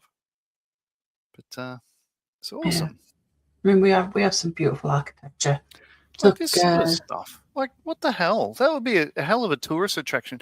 There's a family in Victoria built a castle as a tourist attraction, as a medieval sort of experience. But it's sort of weird because it's at the bottom of a hill, right? So what you do is generally build a castle on a hill where people can't get up there. But what you do, if you want to take this place, you just climb the hill and then come down the hill, cut through the chain wire fence at the back there, and just that's it. You're sort of you're through. But yeah, sort of weird. Oh, there we go. Yeah. Yes. And Matthew says quite rightly, your mother is a hamster and your father smelt of elderberries. Yes. No, John, most likely after Athelguy of the New Seekers. No. No, as it turns out, like I only learned this many years later, but my mum's family, she was a Hamilton by birth, and the Hamiltons came over from Ireland in 1843 or thereabouts, and all that sort of stuff. And they settled like up near like the north of Melbourne, sort of northeast of Melbourne. And after many years, there's two brothers. One sort of stayed on the farm. This is my grandfather. The other one moved to Melbourne, and all that sort of stuff like that. Anyway, so Athol was their son, who was one of the Hamiltons, and they subdivided the land, and my parents bought a house on Athol Road, and blah blah blah blah. But it's only years later, after they sold the house, which we lived in it for 17 odd years. Oh no, probably about 15 years. It was only years later. It was only about 10 years ago. We found somebody contacted me and said, like, yeah, that family was originally owned by your half brother. And we just what? And he showed us all the providence and all stuff like that. I mentioned it to my parents. And I said they had no idea. But yeah, it's named after Athol Hamilton. Who was a uncle of my mum. Who knew? They didn't. Yeah. Oh, and their family. There's an actress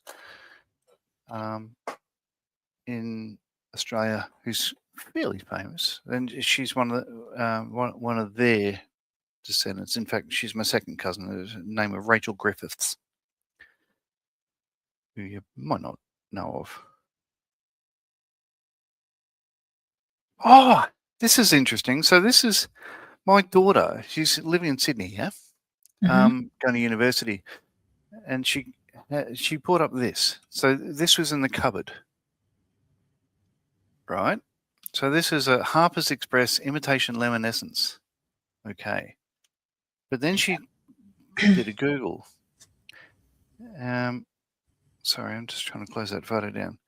She said, I found a bottle of lemon essence, Harper's Express. The company was bought out and stopped using the name in 1962. Oh. So how old's a bottle?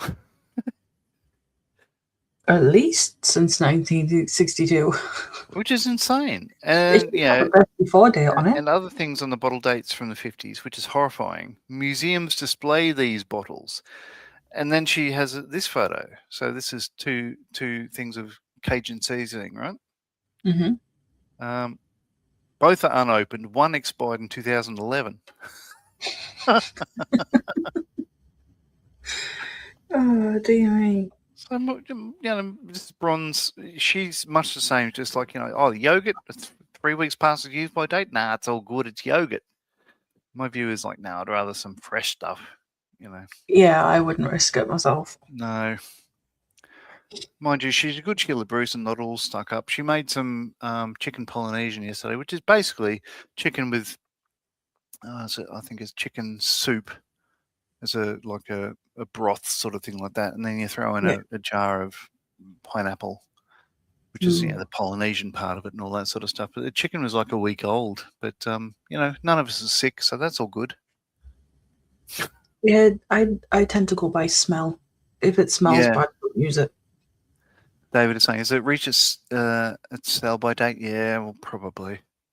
Just a bit. It's just a bit wrong, isn't it? Like, Jesus, like some people's lives have been shorter. It's got to be at least 50, 60-year-old that bottle. Because, her, so Bron's mum and dad are on holidays at the moment. So she's going through the cupboards herself, which is really good. Raised her right. Oh, excuse me. Yeah. All right, slice another one of these. Bear with. I know. When I go back to the house, I move stuff around because you cannot get. Well, you saw on the stream, you just cannot move downstairs at the moment. Clearing out the cupboards. At least one of the cupboards is something I've got to do. Oh. Because there are ingredients in there that I have no idea how long they've been in there for. Yeah, very good. You'll sort it out. Yeah, I've got time. This is still a bit long. I've got time. Oh.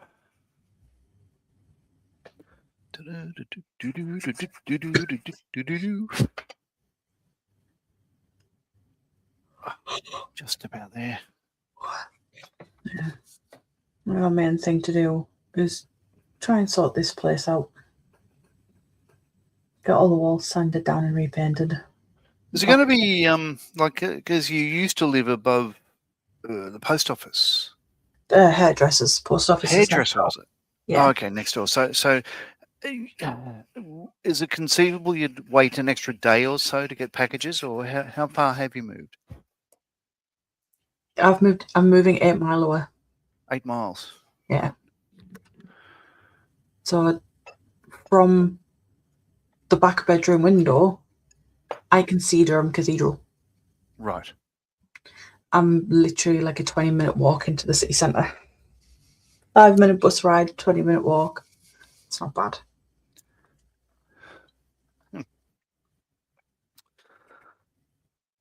Oh, God. Sorry, I'm just, because of the teeth on the razor saw are fairly fine. By the time I cut through it, as you can see by the colour there, it tends to burn it a bit. Yeah. So I get that nice sort of like, that fire sort of smell, a campfire sort of thing. Very slight, but I am getting a bit of sawdust around, but I am very much enjoying this. As you know, I've been looking forward to starting this for a while. Yeah. And I am very much enjoying this process. Freshly cut grass and this, like the sort of the smell of sawdust and stuff, I absolutely love. It is good, isn't it? Yeah. There we go. People keep telling me, oh, you cannot like the smell of fresh cut grass. Well, why not? The grass is crying. Oh, what the hell? The grass is crying? Yeah, the smell is basically due to something that the grass emits. Yeah. That it's in distress. Because it's in distress. Yeah, fair enough. Yeah. I was like, you enjoy the sort of like the smell of grass's pain. I'm like, God. It's grass. Yeah. I'm not one to cause unnecessary pain or anguish or whatever, but it's grass. Yeah. All right. Now, I have one more piece to put on the front. And 2 more pieces on the back. I reckon I might as well get this done before. Oh, yeah, it'll be done before the 2 hour mark. So let's crack on and do it. Do it. Do it. And then, I can't believe, the fact is, I've made a fair bit of progress with this. It's taken only, say, about 3 days or so to get the Gunports on. And knowing that, it took weeks to, let's see that, to stand down these solid bits of wood to that bow shape. It's pretty quick progress as far as I'm concerned because, as I said, it's been sitting there for years. Yeah. But now I'm very happy with this because, as of tomorrow then, I could start sanding the hull, getting ready for the planks. Woohoo. Matthew's saying he's reliving his childhood and building technical Lego. Geez, hurt my hands trying to put the stuff together. Which one? Not, don't hate Lego. Tell us more. Which one? And now from grass, after being chewed 3 times, comes milk. So don't ever put down poor grass. Fair enough. I just like to annoy sort of the vegans and vegetarians. Tell me off for eating meat. Plants are alive too. Yeah, you're right. It's funny. I did see it. Like, I don't know how true it is, but it looks like on YouTube is like vegans eating meat. For the first time in a while, yeah. Yeah, I've but a seen lot of them videos are like that. holding their nose, pinching the nose as they eat it. But almost every one of them is saying, "Oh, that's really good." Oh. Yeah. Yeah. I've got nothing about vegans, but it's the same sort of thing that it's like wearing a MAGA hat. Like, how do you know you're a vegan? If your mate's a vegan, they'll tell you. Yeah. You know, it's all a bit weird. So here's the thing. I have a confession to make. So Uh-oh.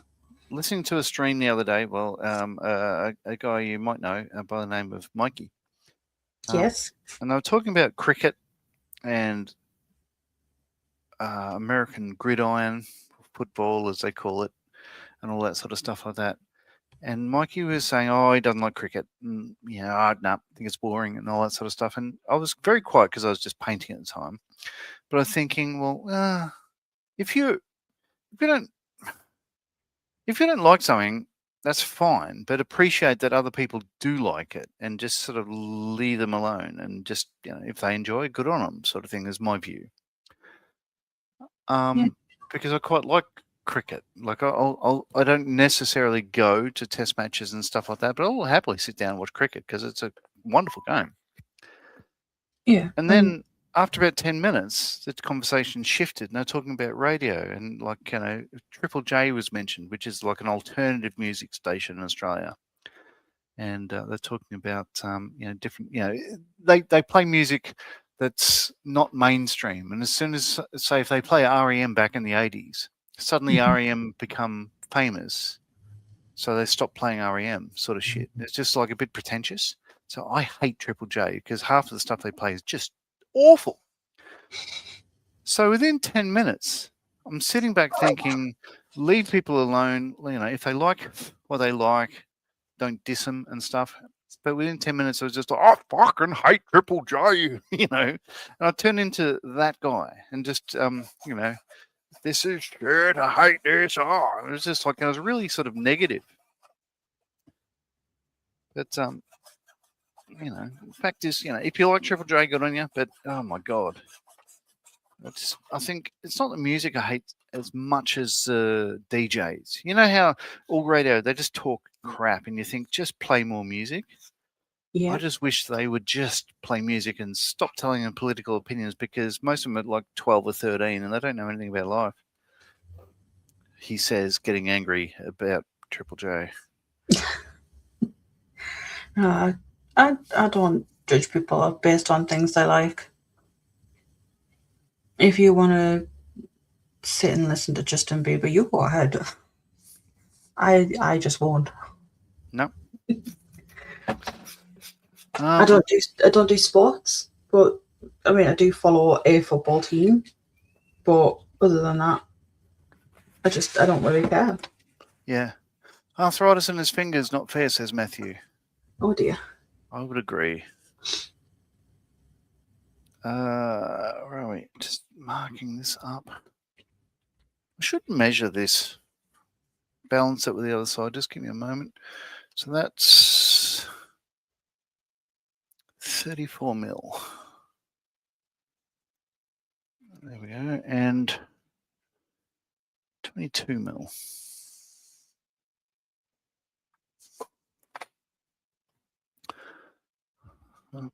Heaven at the Green Hotel. Oh, he's still singing it. Oh. I'm not even a fan of Frank Zappa. It's just one of those things, it's earworm. Yeah. I get them all the time. Apparently, one of the best ways to get rid of an earworm is to sing the To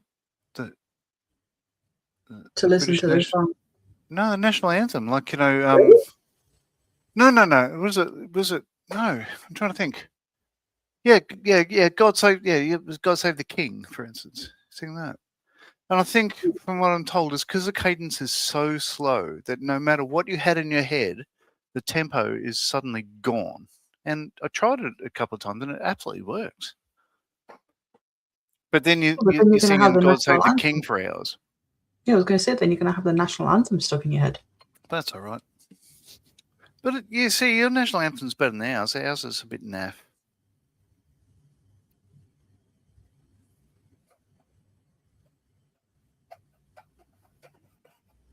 One of the best national anthems on the planet. There's some bloody good ones, but the Canadian one is awesome.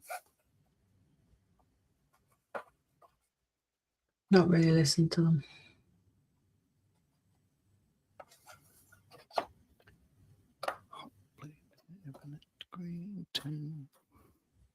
Right. Where are we? Huh. Hi, everyone, says TBG. Hello. Hi. James. I always could. Okay, so let's go back a bit. Athol is saying it takes all kinds of people to make the world we live on, so never judge unless it's rappers. They're crass. Yeah. There's some good rap. There's a good Irish. There's a song called I Need Love. Shit. I'm trying to remember his name, but the album is called The Acoustic Motorbike, as in,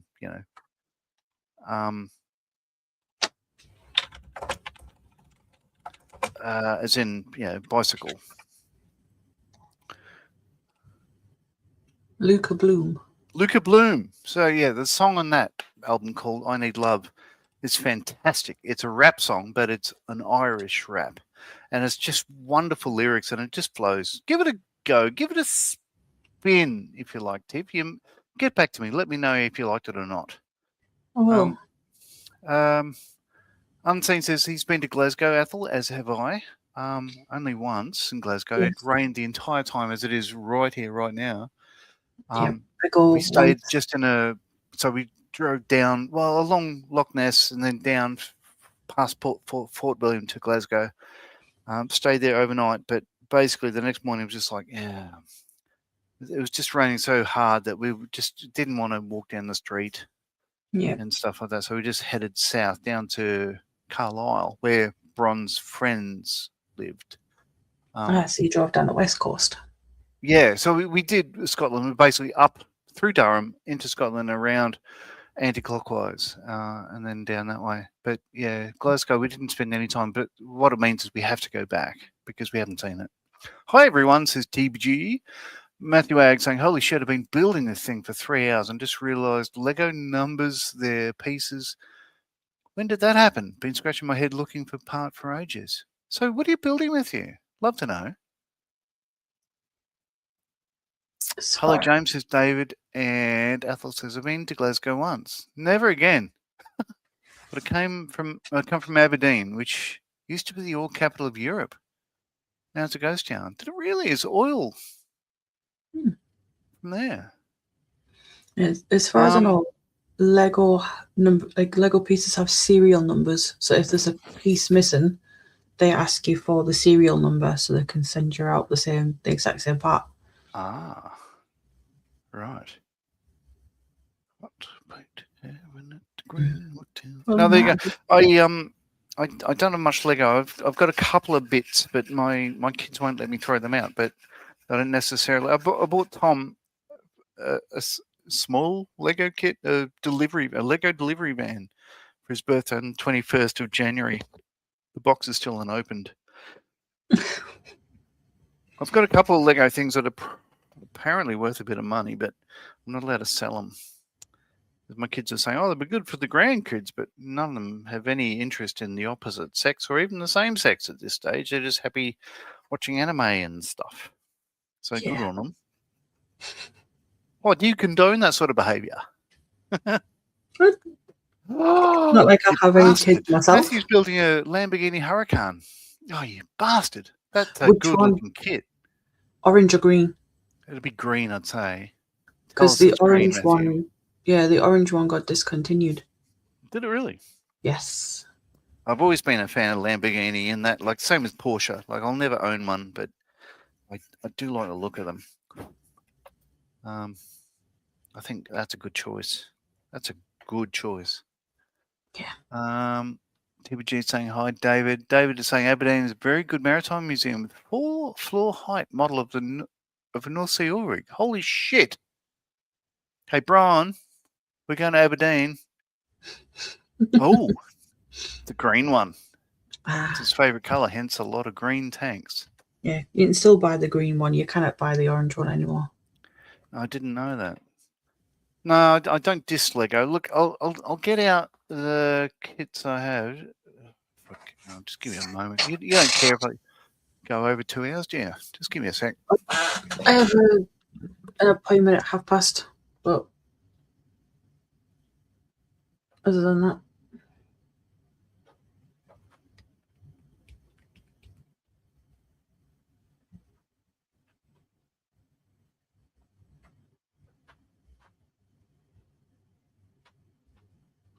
And he disappeared before I could tell him.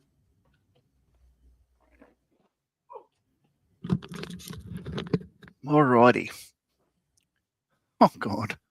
Athel is saying, calling a Time Lord.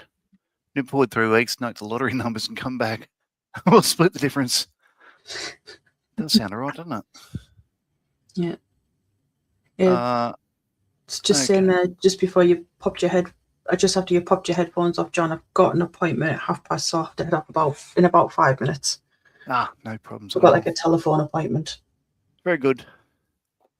All right, so change camera. Sorry, my mistake. So the kits got in no particular order, just the way they're stacked. So it's an early helicopter and a truck. Wow.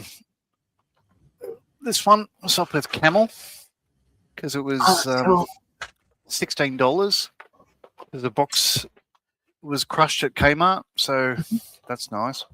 And I built that a few months ago, and that turned out or else. The first time they dabbled with light and sound, so it just sort of sits there and make noise. But it's all, the proper sort of box and all that stuff.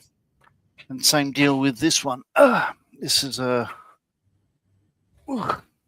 big ass space Lego thing, like a police. Yeah, thing. they are. And it's the same deal. Oh shit! Uh-oh.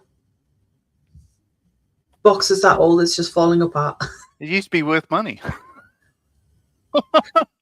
Still will be. Just you saw it here, folks. Yeah. Just glue it and no one will know.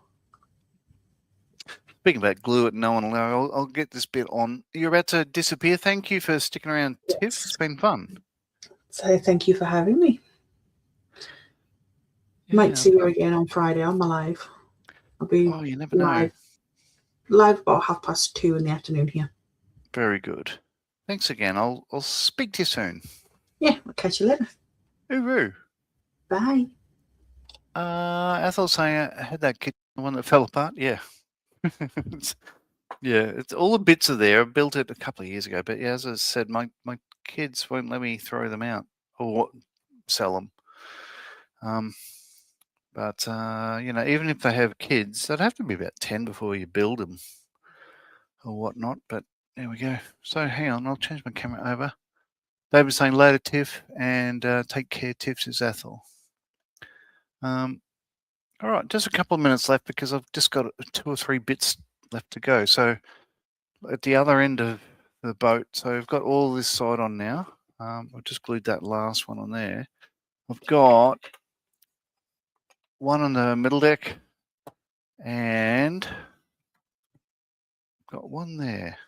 Yeah, so I've got 2 pieces left, so I might as well finish it. This is all right. TBG. So bad news, you get arrested in 2 weeks and you're awaiting bail, Athel. Ooh? And hi, Gordon. TBG. Let's go. That one. Middle deck. 1, 2, 3. Yep. So this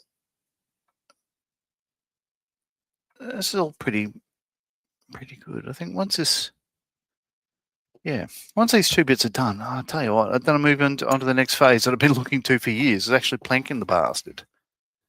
But it's looking more like, even though it's just a skeleton, it is looking more like the Victory all of a sudden. Just because you can see where the decks are going to be, you know, all three of them at the back. Yeah. Let me slice this bit. Bear with. The call is important to us.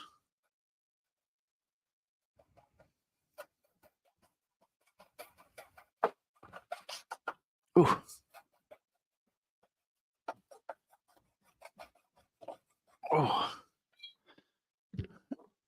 Oh, cripes. Sorry.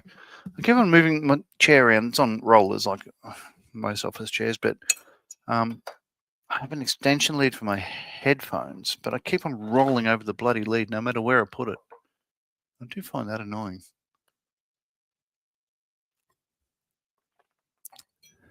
Now,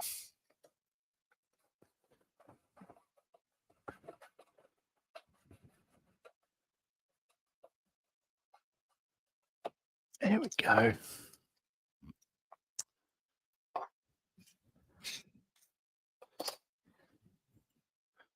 So I'll move that so you can see what the hell I'm doing. So this one here,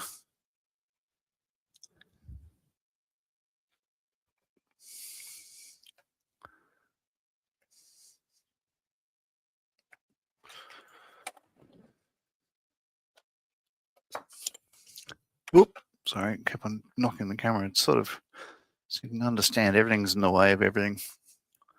Ethel is saying, oh, I'm sorry, Paul Wiltshire's in. Hi, John. Sorry I'm late. What is it, the kids? You're not late. You don't have to be here. And g'day, everyone. Hi, Paul. Yep, Ethel is saying, yeah, James, knowing you as I do, you'll be buying up every Airfix kit in all scales while I rot away in some dark cell. Yeah, and everyone's saying hi to everyone. Hello, Paul. Yeah, so as I mentioned, just slicing a couple of bits of Tanganyika. And then I think I've got 2 left.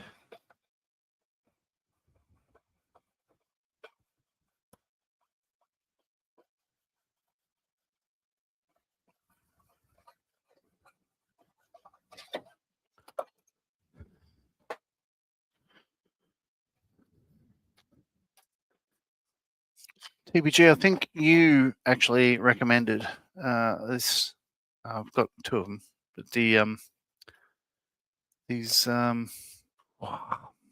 the name escapes me. What are they called? Bloody fantastic! One of the best purchases I've made in ages. What are they called? Oh well.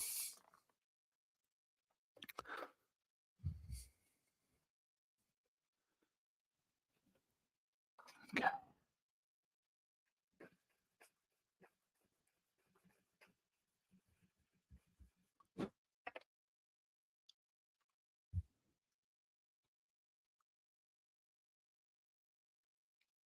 Oops.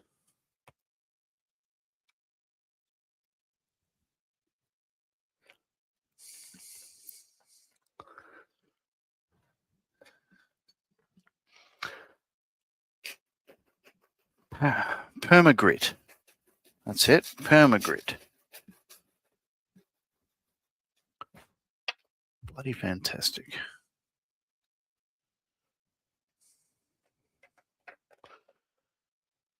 Okay, just about there.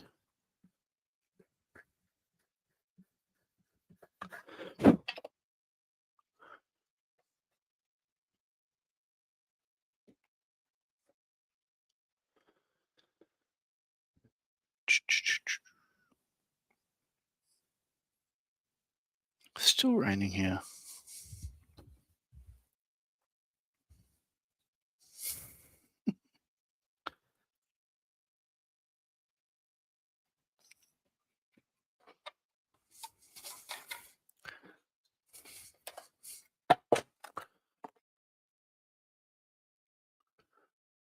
Okay.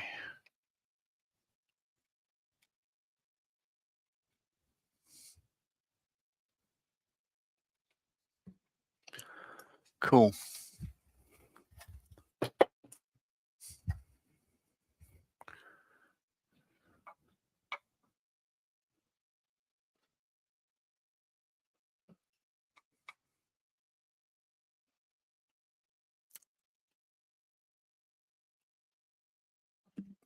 Okay, I've just knocked one off, so re-glued it.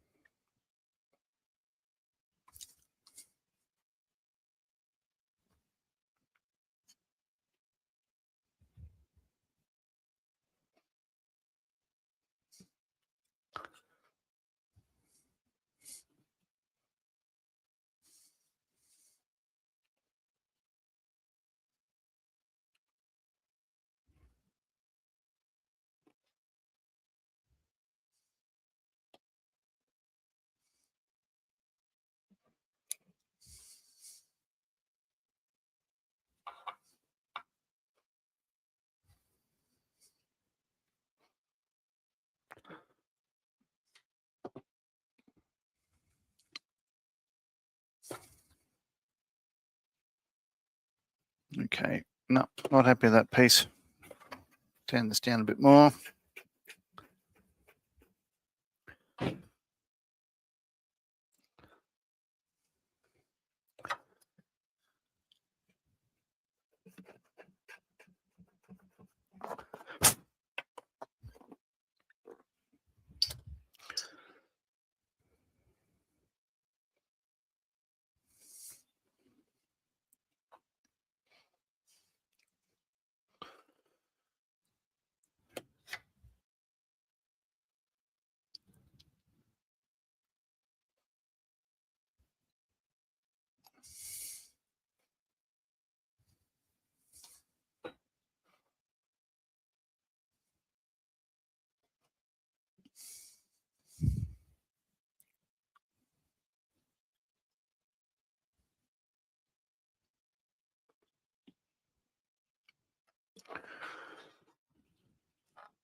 So good.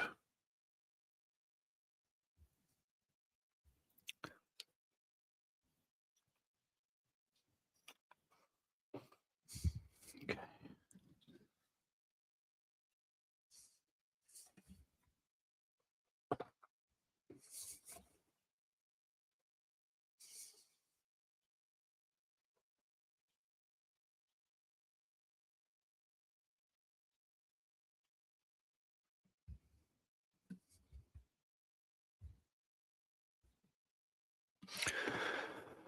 Now, I think there's one left. Dun, dun, 1, 2, 3. Yep, one more. And I'm done. So this one at the front now, as I mentioned, like I've been copying the plans, but because I've got the other side done, I'm just mirroring the other side now. So that's all that is.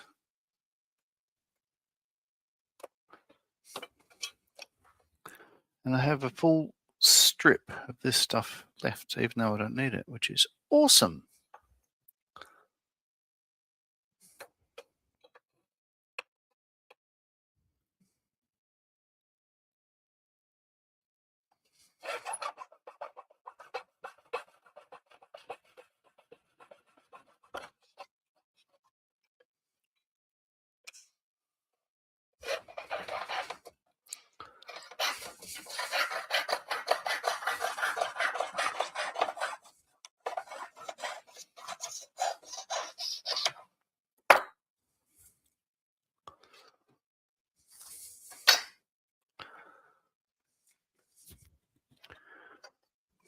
A couple of thou too long.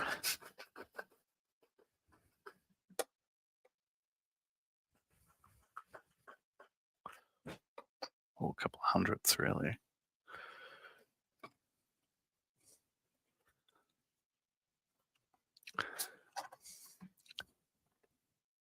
Oh.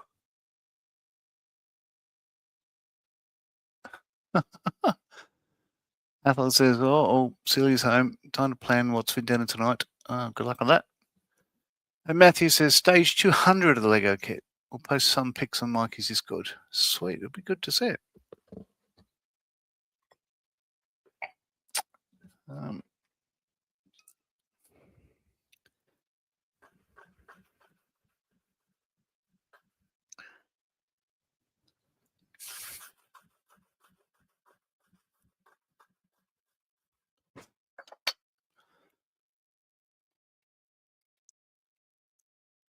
Still a tad long.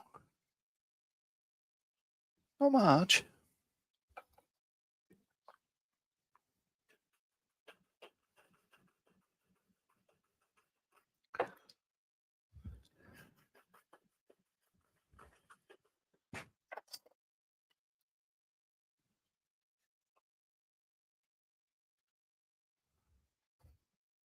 Well.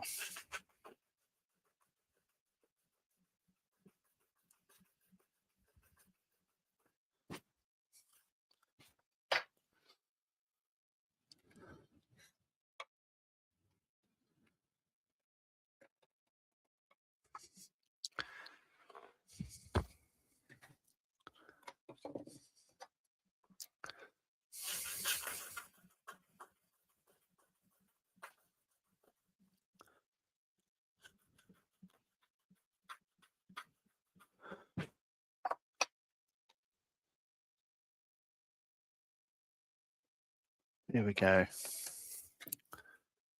Right. Glue.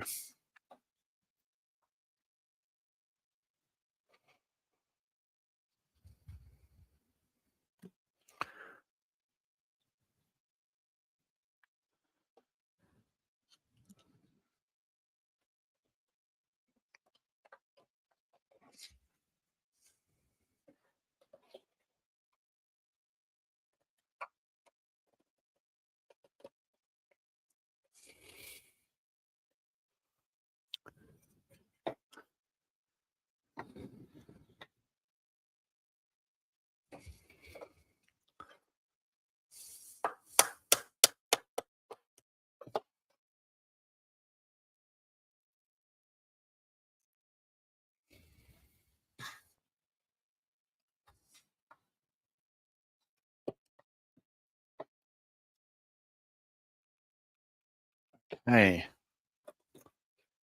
So that then, I believe, is done. Now, the last thing I do is reinstall these decks, make sure they still fit where they're meant to fit.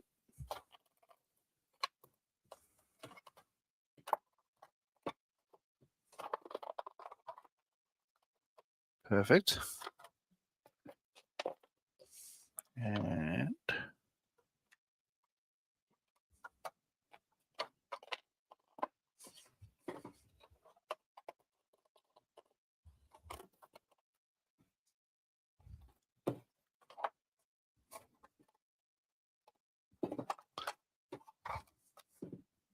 perfect. All right.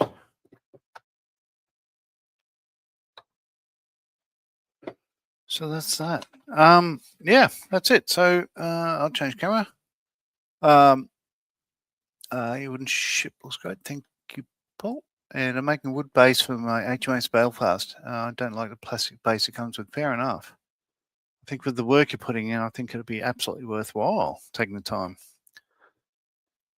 Okay, now I'll change camera here. It's a long way to go on this ship, but yeah, as you see it. So we've got the lower, middle, upper gun decks, plus the cutout there for the Admiral's entrance.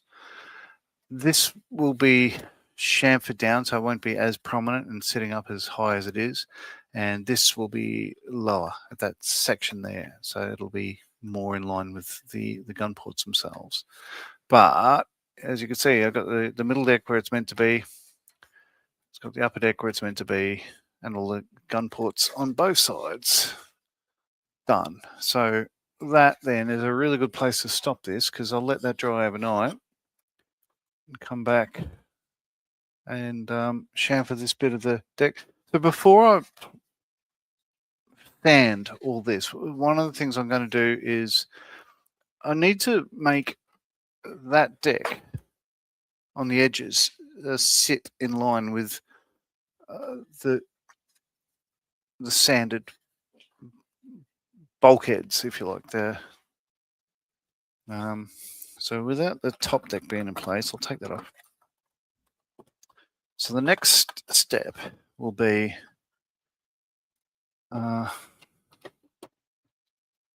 right.